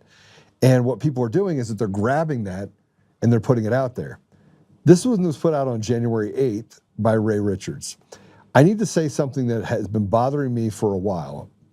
And I'm saying it as a Marine Corps veteran who leans center right. See what they're doing? They're saying that I'm center right. So I'm just like you. Okay? This isn't partisan. This is observation. We've slow faded into accepting militarized police as normal, and nobody seems to notice or care. Even as a Marine Corps pilot, I went through 6 months of infantry training as an officer before flight school. I've worn the gear, the helmet, the tactical vest, the whole kit. And I can tell you from experience, it changes you. There's a psychological shift that happens when you strap that stuff on. You feel different, you carry yourself different. You start seeing the environment differently. In the Marine Corps, that shift was appropriate because it's a combat culture and organization. But these are American streets, American citizens, and we've got law enforcement dressed like they're kicking down doors in Fallujah to serve warrants in suburbia. What happened at high standards and real police tactics? I think Adam 12, officers Reed and Malloy, crisp uniforms, a revolver, a baton, high standards and professionalism. They look like public servants because they were public servants. They de-escalated. They talked to people. They were part of the community. Now, tactical gear, beards, ball caps, Oakley sunglasses, sleeve tattoos, and a tactical kit that would make special operators jealous, and we've turned into a fetish. We celebrate it. We assume that because someone looks hard, they must be a professional. They're not. I love the Marine Corps, but to be honest, I was also blinded by it for a while. Mission first, unit over everything, and the mentality made sense in that context. But law enforcement doesn't get that critical examination. Back to Blue has become a shield against accountability. A blanket assumption that a badge plus gun equals hero. That tactical gear equals competence. It doesn't. Most people who join law enforcement aren't special operators. They're average people who desperately want to belong to something bigger than themselves. I understand that impulse deeply. It's why I joined the Marines. But wanting to belong doesn't make you qualified. Looking the part doesn't mean you can perform under pressure. And wrapping yourself in warrior aesthetics doesn't make you a warrior. Old school law enforcement represents something, standards, bearish, discipline, professionalism. Was it demonstrated, not costumed? A revolver and a baton meant you had to rely on your training, your words, your judgment, not overwhelming firepower. What I see now in law enforcement is the costume without the culture, the gear without the training, the authority without the accountability. Are there good people in law enforcement? Of course, I know some personally. But the reflexive law enforcement can do no wrong mentality is lazy, dangerous, and intellectually dishonest. A woman is dead, and before we sort ourselves into teams and start assigning blame, maybe we should ask harder questions. Why do we accept the militarized police force as normal? Why do we assume tactical gear equals tactical competence? Why have we let back to blue become a substitute for actual standards? I wore the uniform, I went through the training. I know what the gear does to your head. It shouldn't be normalized in American streets against American citizens. And if and we shouldn't pretend everyone wearing isn't qualified to carry it. The fact that he called her a effing bitch after he shot her 3 times should be a huge red flag for all of us. Okay, so let me put this in perspective for all of you, okay? Number one, I would not be surprised if what was written here was a lie. I wouldn't be surprised at all. Matter of fact, if you go to Ray Richards, if you go to his account and look it up, you can't see anything. He completely 1,000% made it so you can see nothing about his page. Go ahead and do it. Go do it. Go. There you go. There's his page. Go to the about part. There's nothing. You can see nothing. You can see 2 pictures. You can see 2 pictures, and when you go to those pictures, you can't click on them. He puts up a single post with a picture that gets 7,000 people to like it. A photo of someone that makes it look like that is what our law enforcement looks like that go out there for ICE. This is propaganda at its worst point. This is propaganda designed to do the same thing that George Floyd did in Minneapolis, that has led to all of these different protests where they want to at some point get the average everyday person to believe what they stand for is righteous and good. It is not righteous and good, and whoever wrote that was not a Marine. You don't turn into something different when you put on that uniform. You don't turn into something different when you put on that gear. You become convicted for why you signed up to become a Marine to begin with. But the entire post was written from a place of third person. They somehow, what being a Marine was about, being law enforcement, that these people are not qualified to do their job. That's not a Marine talking.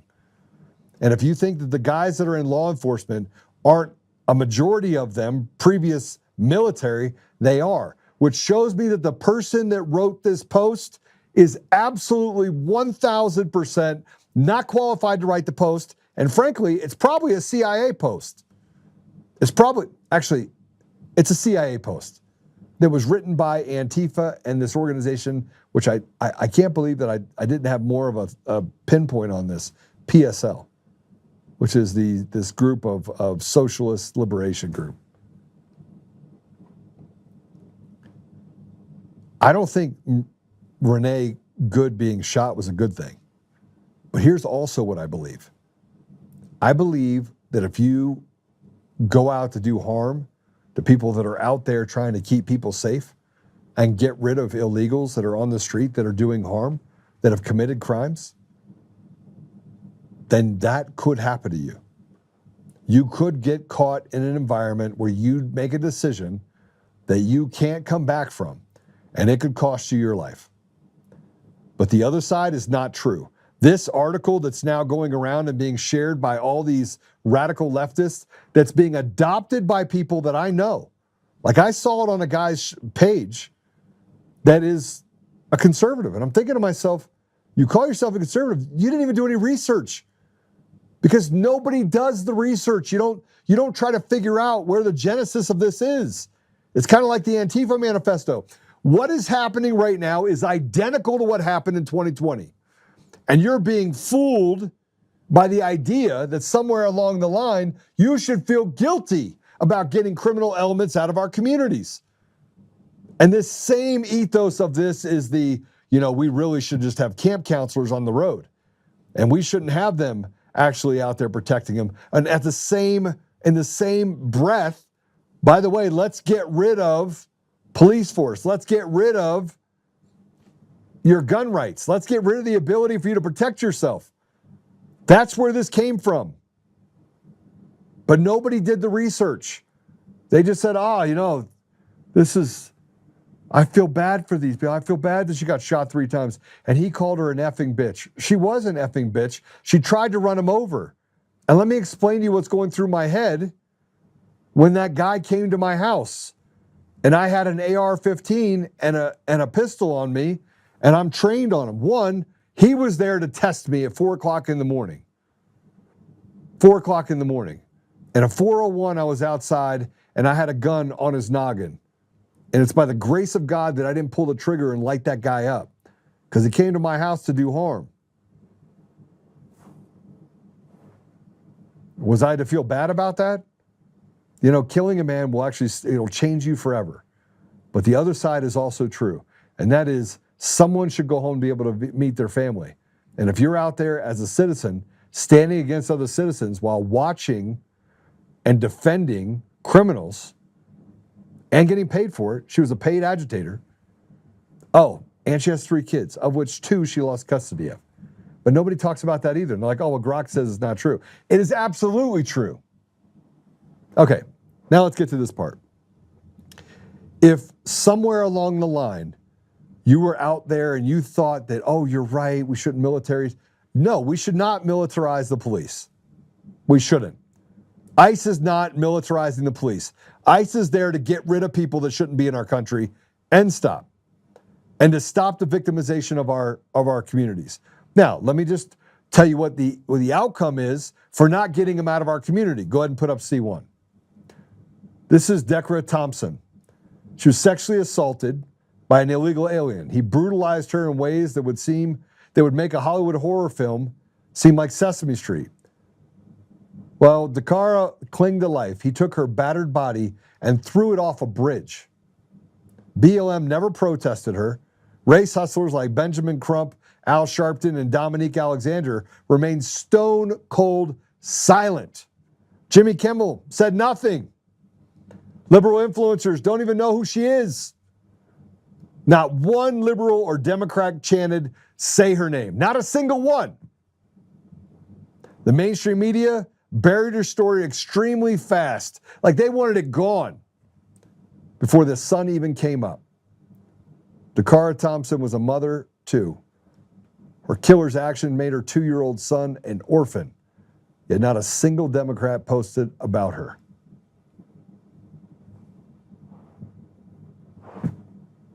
How many times? How about the 11-year-old in Colorado Springs that was raped by an illegal? Should we talk about the DUIs of the illegal? And oh, it was just a DUI. Well, how about the DUI that saw an illegal get 2 years in jail and he ended the life of 3 American citizens? Like, if you want to talk about not being a victimless crime, I have no interest in standing up for illegals. I want to start by saying you're here illegally. Now, whether or not we allow you to stay or we push you out and tell you to go is indicative of one thing and one thing only: have you broken the law? And if you broke the law, get out. If you haven't broken the law, if your parents were here illegally and you came in and you got an education, do I think there should be a separate path? Yes. But we're going to get rid of the propaganda in the school and start getting back to a place where we have a basis for truth.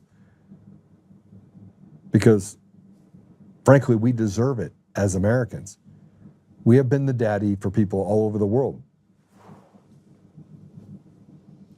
Here's a protester, by the way. If you want to talk about the lunacy of what we're dealing with, this is a protester that's talking about Trump and his supporters. This is the radical left that gets supported by a post that says, oh, have compassion, and we got to get rid of these people because they're not even qualified to carry a gun. It's designed as an op, and you need to know it's an op, and you need to go tell people that it's an op because you know it's an op. But here's the protester talking about Trump. Make sure you're not blocking any kind of traffic. You're going to see those Trump trucks coming around with their Trump flags. They're not waving American flags. They're waving those Trump flags because we know who they love. Do not get into arguments with counter-protesters. It doesn't work. If they're still on the Trump train, they are far too gone. You are not changing anyone's minds today. Turn around and just let them tire themselves out, because that's what happens. They eventually just go home. Let them honk, let them scream, let them do everything, because they've already made up their minds. They made up their minds to love and honor a pedophile. That's right. A rapist. That's right. An abuser. Whoa. A liar. A con artist. A cheater. A racist. a fascist, a dictator, a felon, a globalist, an imperialist, a white supremacist. Okay, first of all, they're all white people there. They're all white liberals. And the problem with those people is that they actually don't believe what they're saying. They don't care about black people. I asked my friend before I came onto the show. He came in to meet with me about something else having to do with business. And I was like, hey, so you think white liberals, you think they care about black people? He goes, no, he's black. I said, well, why not? We went through this whole thing. He goes, nobody cares about black people. He goes, and we talked about the difference between real racists, the one that are racist, and white liberals who basically betray them and treat them like pawns while destroying them. Who's worse? I said, at least you can hear the racists. They can tell you who they are. You see them coming. People over here are hiding, doing everything they can to pull you in the depths of hell. And this is, I want to play this. This is an interview conducted on the street about banning immigrants from Somalia. You'll probably guess what the political party is. Let's play it. Trump is banning immigration from Somalia. What are your thoughts about that? I think it's terrible. Why? I just think that there's a lot of bad things going on in Somalia, and we should be taking people in war-torn countries in. We should be taking them in. Well, we're trying to get people today to sign up to take in a Somali migrant. Would you be able to do that? I don't know. I'm not sure if I could or not. I don't live in New York. Well, that's okay. Where do you live? Massachusetts. We could send them to Massachusetts if that's all right. Could we get your name, email address, and then how many you'd be able to take in? I couldn't do that without talking to my husband first. I might be open to it. You might be open to it? But I would want to have more information first. Okay. Could we just get your information just in case you... Only because I don't know who you are. Oh, I'm Matt Miller. Yeah, no, I get that, but I do it through an organization. Okay. President Trump says he's stopping immigration from Somalia. What are your thoughts about that? We need immigration as a country. It's insane, the arbitrary stops that he's putting in on all these countries. You think America should accept in third world immigrants? He shouldn't stop it? We always have. We should. We should. Let me ask you, we're trying to find people to take in a migrant from Somalia. Would you be able to give us just your email and how many you would like to take? I wouldn't be available to do that at this time. You wouldn't be available? No. I live in Michigan. I can't do that right now. Okay. I mean, we could send them to Michigan if that's all right. We're just trying to get... You don't want to do it? Not at this time. Okay.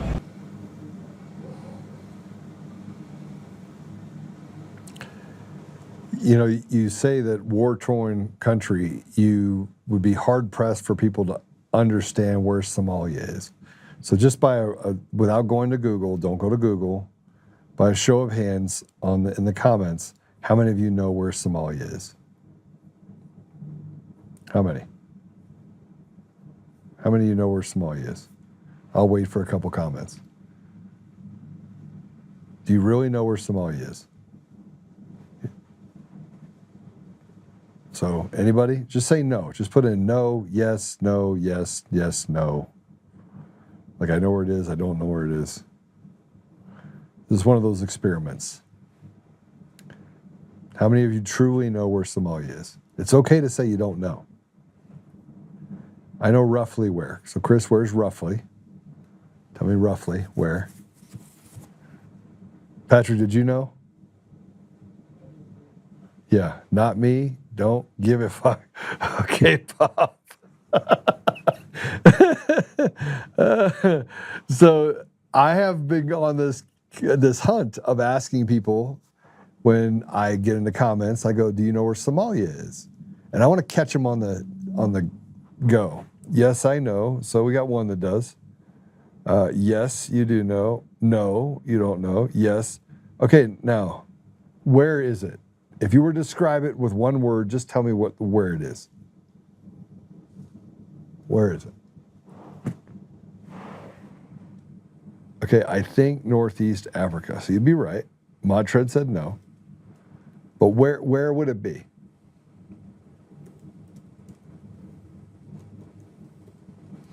Okay, come on, just a couple more comments. It's really, I'll be able to tell right off the bat whether or not you cheated too. Where is Somalia? Okay, it's in Africa. Yes. No way it's in Africa. I thought, you know what? I thought it was in Britain with how many people were up there. East Africa. Okay, we got closer. East Africa. These comments are great, right? Not sure, so Bob Dole, Bob MF and Dole. Bob Dole, somewhere in Africa. Okay, so we know that somewhere in Africa, right? Okay, so there's one word that's always used. You've heard me say it before. It's called the Horn of Africa. It is on the northeast side of Africa. It sits above Kenya. Okay, and then, so most people don't know where it is. You have no idea. And you could say, well, how at war are they in Somalia? They're like, oh yeah, it's terrible. And I just shake my head. Look, I have people out there. I was talking to somebody who said, you know, we can't hold it always against these Somalis and everything else. And I was like, oh yeah? All right, well, where's Somalia? Where, if you were looking at it on a map, where would it be? I didn't have one person tell me where it was. And I said, use the words to describe Somalia. Not one person said the Horn of Africa. Not one person on here said the Horn of Africa. How do I know the Horn of Africa? Because you have to go around it. That's why you had all these ships that would get caught off the Horn of Africa, and then they would have the pirate issue. It was like the perfect storm. Like, most people don't understand this. But we're over here virtue signaling like these guys just did on TV or on the show. They do not have the ability to understand even what they're arguing against. It's virtue signaling. And the car could just get killed, no problem. Let's rape little children. Let's say that we're for something while something not, like doing something completely antithetical to being a good person.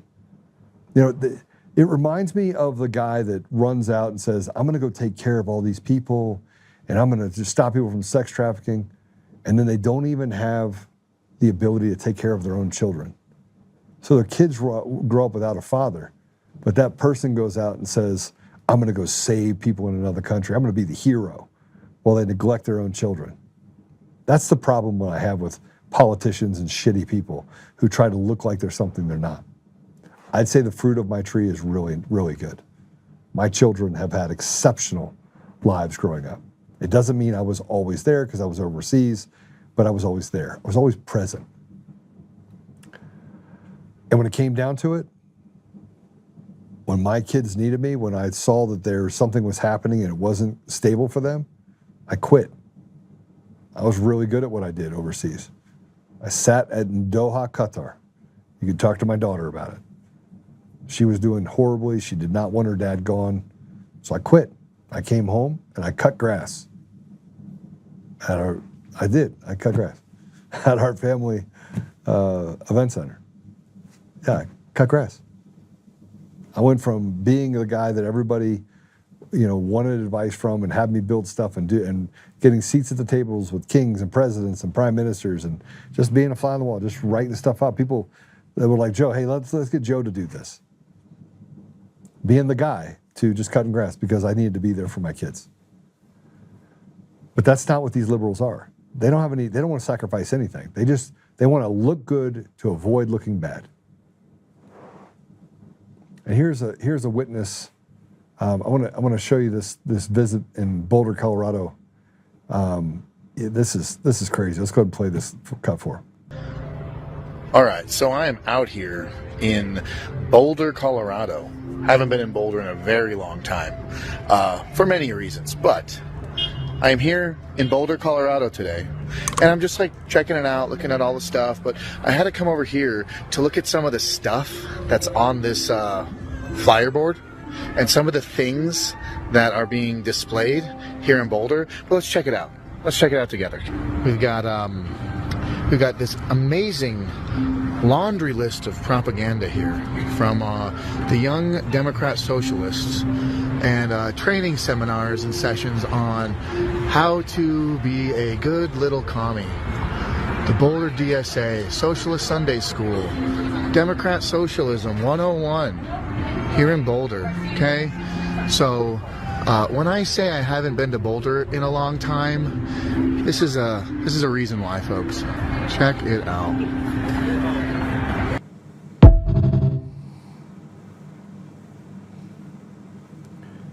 So this is another one. And by the way, this is why I know that the state of Colorado is completely red, minus what they're trying to create in Boulder, because even people in Boulder, they don't speak up because they're afraid of how they're going to get bullied by these people that put up those signs. I would rip all that shit down, by the way. Like if I was in Boulder, I'd just walk over and start ripping it all down. And watch, nobody will say anything to you because they're sick of it too. They feel like they've been held hostage by these radical demons. They're demons. But here's somebody that moved to Colorado. Here you go. Something I think that's really interesting and weird since I've moved to Colorado is how much the locals don't want us here as transplants. Like, it's been really hard for me to meet people because everyone is so guarded and unwelcoming. It's been really shocking, honestly, coming from a city that's literally a melting pot of diversity. It's weird to me. I'm probably gonna get crucified or assaulted for making this video, but it's just been something that has stood out to me. It's true. People in Colorado don't like transplants. You wanna know why? Because you bring your radical shit here, which is what happened in Boulder, what's happened in Denver. But then you still don't represent the majority. And so you do things, you say you're gonna get crucified for putting that up there. People don't like liberals. Even guys don't wanna date a liberal chick. That's why liberal chicks date themselves. So sorry. I'm sorry I had to be the one to tell you, but the reason why you're a lesbian is because men will not date you, because you're awful. And obviously I'm talking about the radicals. I'm not talking about just a regular, normal, blue blood liberal, although you probably have some problems too if you voted for Kamala Harris. All right, so here's, and I think regular Americans are just fed up with what ICE has had to deal with. I'm not gonna tell you right now, I am not gonna stand against ICE, I won't. They get, the Cara, the one that had to lose her life, and her son is an orphan. Yeah, you go tell her family, you go tell him that you want to give illegals more rights. You want to give Somalis millions of dollars. You can't, the average black, white American can't go get health care. It's $2,000 a month per child. But Somalis get it for free. Illegals get it for free. Here, we're going to give you millions of dollars so your kids can have full daycare. And then they don't give it to them. They don't give it to them because they don't work anyway. So they just stay home with their kids. And then they take them to the area mosque or put them in the school and do this thing while stealing millions of dollars. It's become a grift against the American people. We're basically slaves to IQ 60 that they did it on purpose. Let's take as much as we can. And let's destroy the American people, the American dream. 56 cents on every dollar, let's give to the illegals. And if you're a black family, if you're a single mom, you have no chance. Zero chance. Here, let's play this. This is a video of anti-ICE folks using frozen water bottles. Let's see. Check it out.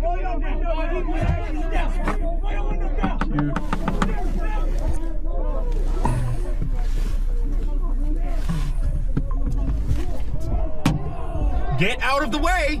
Get out of the way!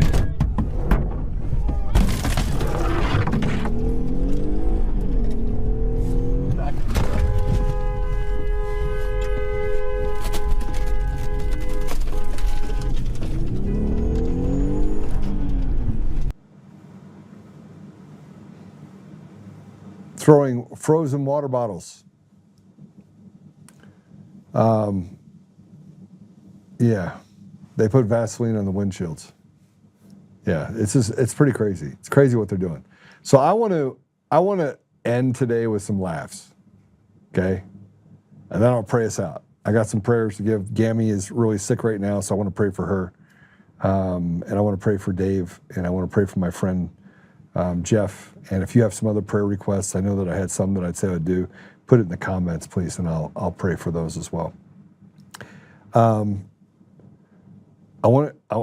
For those of you that are in my generation, you understand what dodgeball is. Let's play it. The reason why this generation is so soft is because they haven't heard this. Tell me why my ass just flinched. I still got marks on my face from that rubber ball. This generation out here playing dodgeball with squishmallows. Meanwhile, we was taking 90-mile-an-hour heaters to the face with that something. I can still smell it. What the? I'll have to tell you that I was one of the guys throwing 90-mile-an-hour heaters. I would take my daughter and my son. Matter of fact, I wish my daughter was here. She will attest to this. We would go to the place where you have the bouncy house deal. What's it called? The trampoline park. And they had dodgeball things at the trampoline park. Well, they've replaced those too. But they used to have these smaller balls, and I could still throw them at like Mach 8. And you'd see kids trying to jump over the ball, and I'd hit the bottom of their foot, and they'd be like, wham! my son would be like, Dad, you are vicious. I'm like, hey, you stepped onto this plate. You gotta take it like a man. No, really. I used to have fun with Matt's soccer team. We'd go play dodgeball. But that's a real deal. When I was younger, we had those balls, and they were amazing. And then I just wanted you to be able to see that Maduro's okay, and that we had some behind-the-scene footage of Maduro that they released. And just for Brian Cate's sake, this is totally putting out national security secrets. I know somebody's going to come knocking on my door for putting this video up, but I had to share it. I felt like it was obligated, that the American people needed to know that we had behind-the-scene footage. Play it.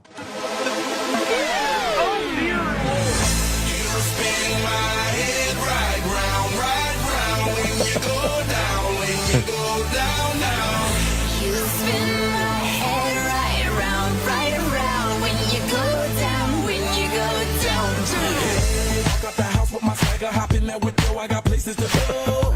But the same time is precious. I look at my Cartier out of control. Just like my mind where I'm going. The women, the shorties know nothing but clothes. No stopping at my Pirelli's on. Unlike my jewelry that's always on. I know the storm is coming. My pockets keep telling me it's gonna shower. Call up my homies, it's on and popping the night cause it's meant to be ours. We keep a fade away. Yeah, so just a little bit of, the Hello Kitty's a little over the top, but, he didn't have time to grab his stuff. But, yeah, it's, all right. In other news, the Buffalo Bills are going to be playing the Denver Broncos. You guys are like, I don't care about football.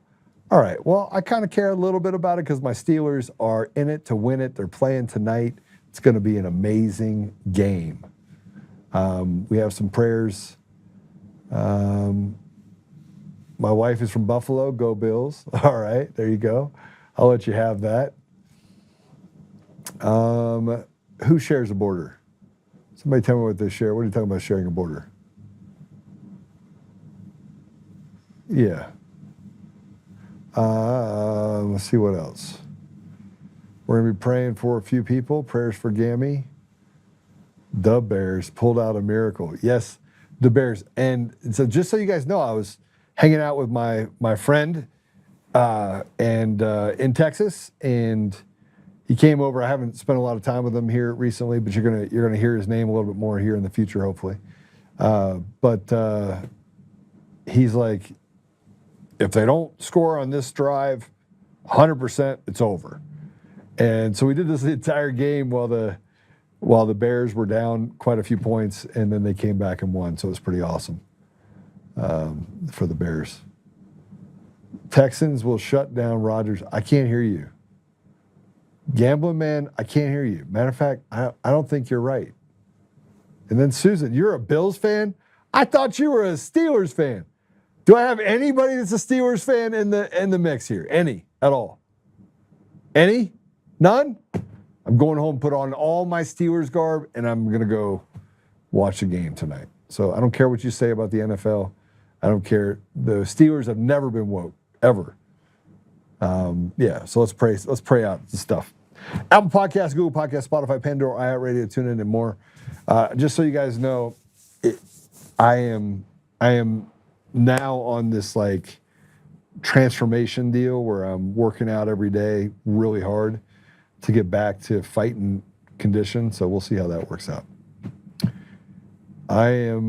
But Texas D is too good. Oh, Gambleman, what? You're a Steelers fan that's calling it against the Steelers? Say it's not true. Say it's not true. You and I need to have a talk. It's a problem. I'm going to just know. Steelers are going to win. All right. Let's pray it out, shall we? And remember, as always, you live in Buffalo? All right, well, you can be a Buffalo fan. They're going to be here in Denver, though. So maybe you have to come out here for the game. Watch them get beat. A grandson likes the Steelers. Good kid. Good old Davey. Thank you. What did you say? No. What? Allie, you're a Steelers fan. I made Allie a Steelers fan. She just doesn't know it. All right. Let's pray it out. As always, though, you are the ambassadors of truth. It was a great interview today. Go ahead and share it. Make sure that you follow us, give us a 5-star review, do all that fun stuff for us. And if you're on Rumble, go ahead and give us a thumbs up. If you're on YouTube, we're going to start doing more on YouTube. Kind of grow that environment as well. So let's pray. Father God, thank you. Thank you for the military leaders that were on today with us. Thank you for their wisdom. And thank you for their care and support and for their ability to still want to serve even after retiring from active duty. Father, we're grateful for the people that are leaders in our nation, both that are serving in the administration, the president, the ICE agents, the people that are really trying to make our country safer and to undo all of this radical things that have been happening in our community and our country for so long. We realize that we have an enemy within our ranks. And we do also realize that we are facing an insurrection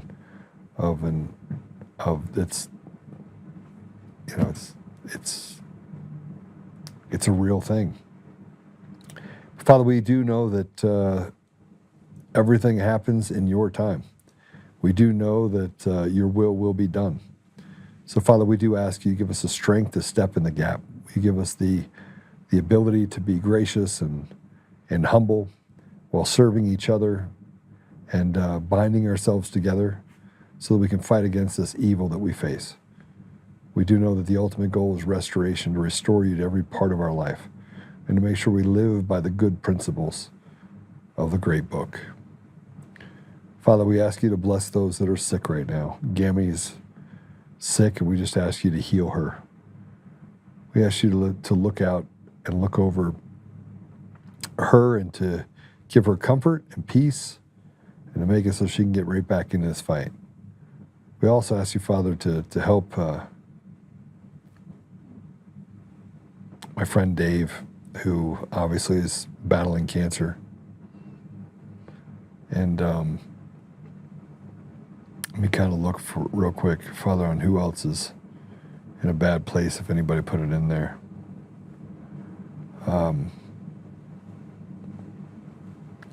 We know that there's just a lot of opportunity for people to be in a position where they are sick, where they do face challenges like cancer and other debilitating diseases and or ailments. But Father, I just ask you to give people the ability to heal themselves, to change habits, to use the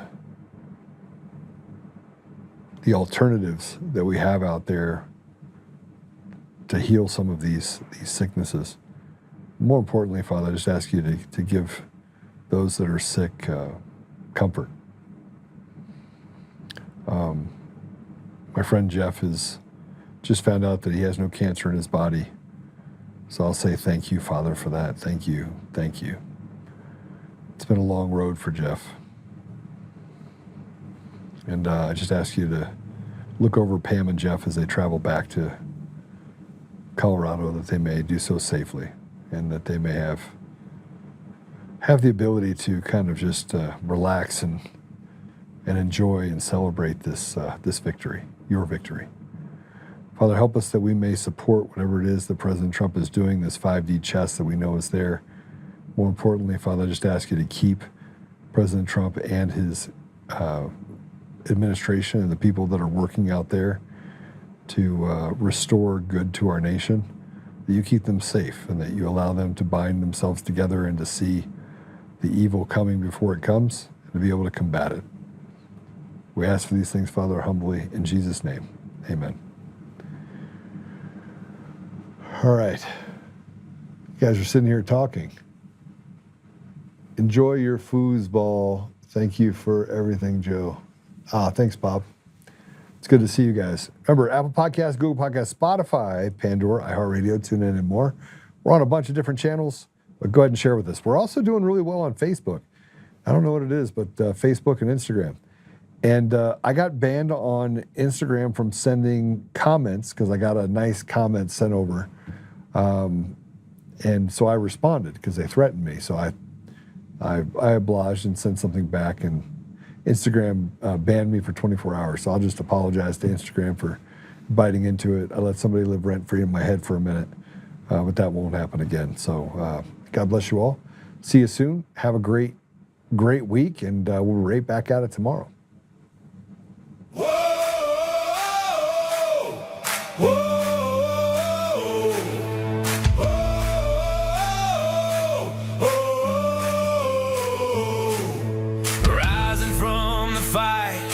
The forgotten and the free, exposing rigged machines, Kuma's lies, dominions deceit, pays $1 grand each day, shielding truth from corrupt halls, but he won't back down, standing tall through it all. Argentina Peters break the chains that bind her tight, hand count votes and one day bring the fraud to light. No more mailing scams, no machines to steal the night. Restore the people's voice, make Colorado right. Governor Oltmann, lead us bold and true. Badass for the have-nots, fighting through and through. Abolish property tax, cut the tolls away. Shrink the bloated state, let the people have their say. It's our rally call. Truth and freedom rise and watch the tyrants fall. Untamed Colorado, strong and proud. Stayed free. Help the single moms, bring back trade school strong. Opportunity for youth, where the brave belong. Audit every NGO, ban the wolves that roam. Reclaim our stolen land, bring the power home. Eric Kuma's fraud dominions, design, expose the stolen votes, cross the dangerous line. No more victimhood, no chains on you and me. He's running for governor for real liberty. Smash the fraud machine, pardon heroes jailed for the have-nots. Rising truth will never fail. One warrior defies the corrupt elite. Colorado reborn, strong on our feet. Governor Oltmann, lead us bold and true. Badass for the have-nots, fighting through and through. Property tax, cut the tolls away. Shrink the bloated state, let the people have the say. Governor Oltmann, it's our rally call. Truth and freedom rise and watch the tyrants fall. Untamed Colorado, strong and proud, we'll be one man for the people. Set our great state free.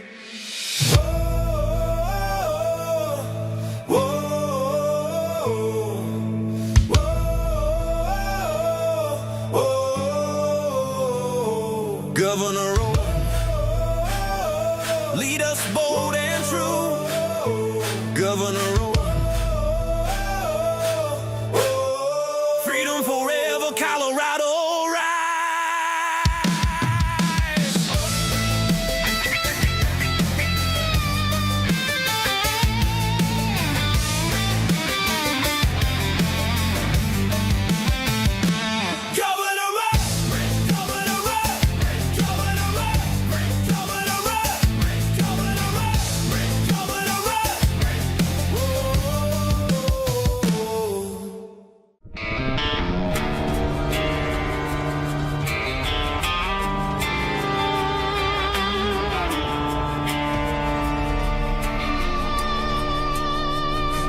rise up untamed.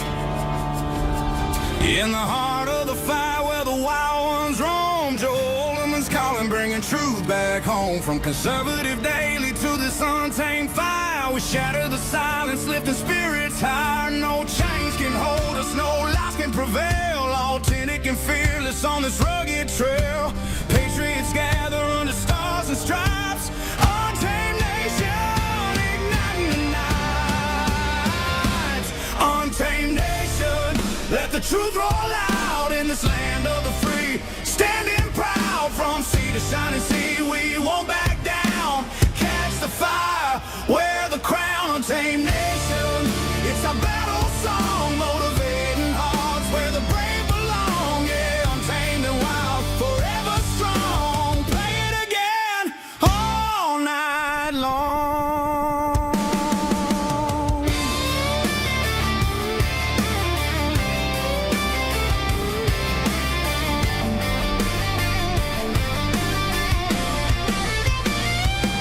Break the mold, chase the real, no more games, time to heal.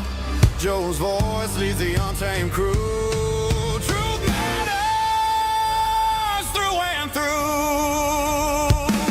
Untamed nation, let the truth roll out in this land of the free. Standing proud from sea to shining sea, we won't back down. Catch the fire, wear the crown. Tame nation, it's our battle song, motivating hearts where the brave belong. Yeah.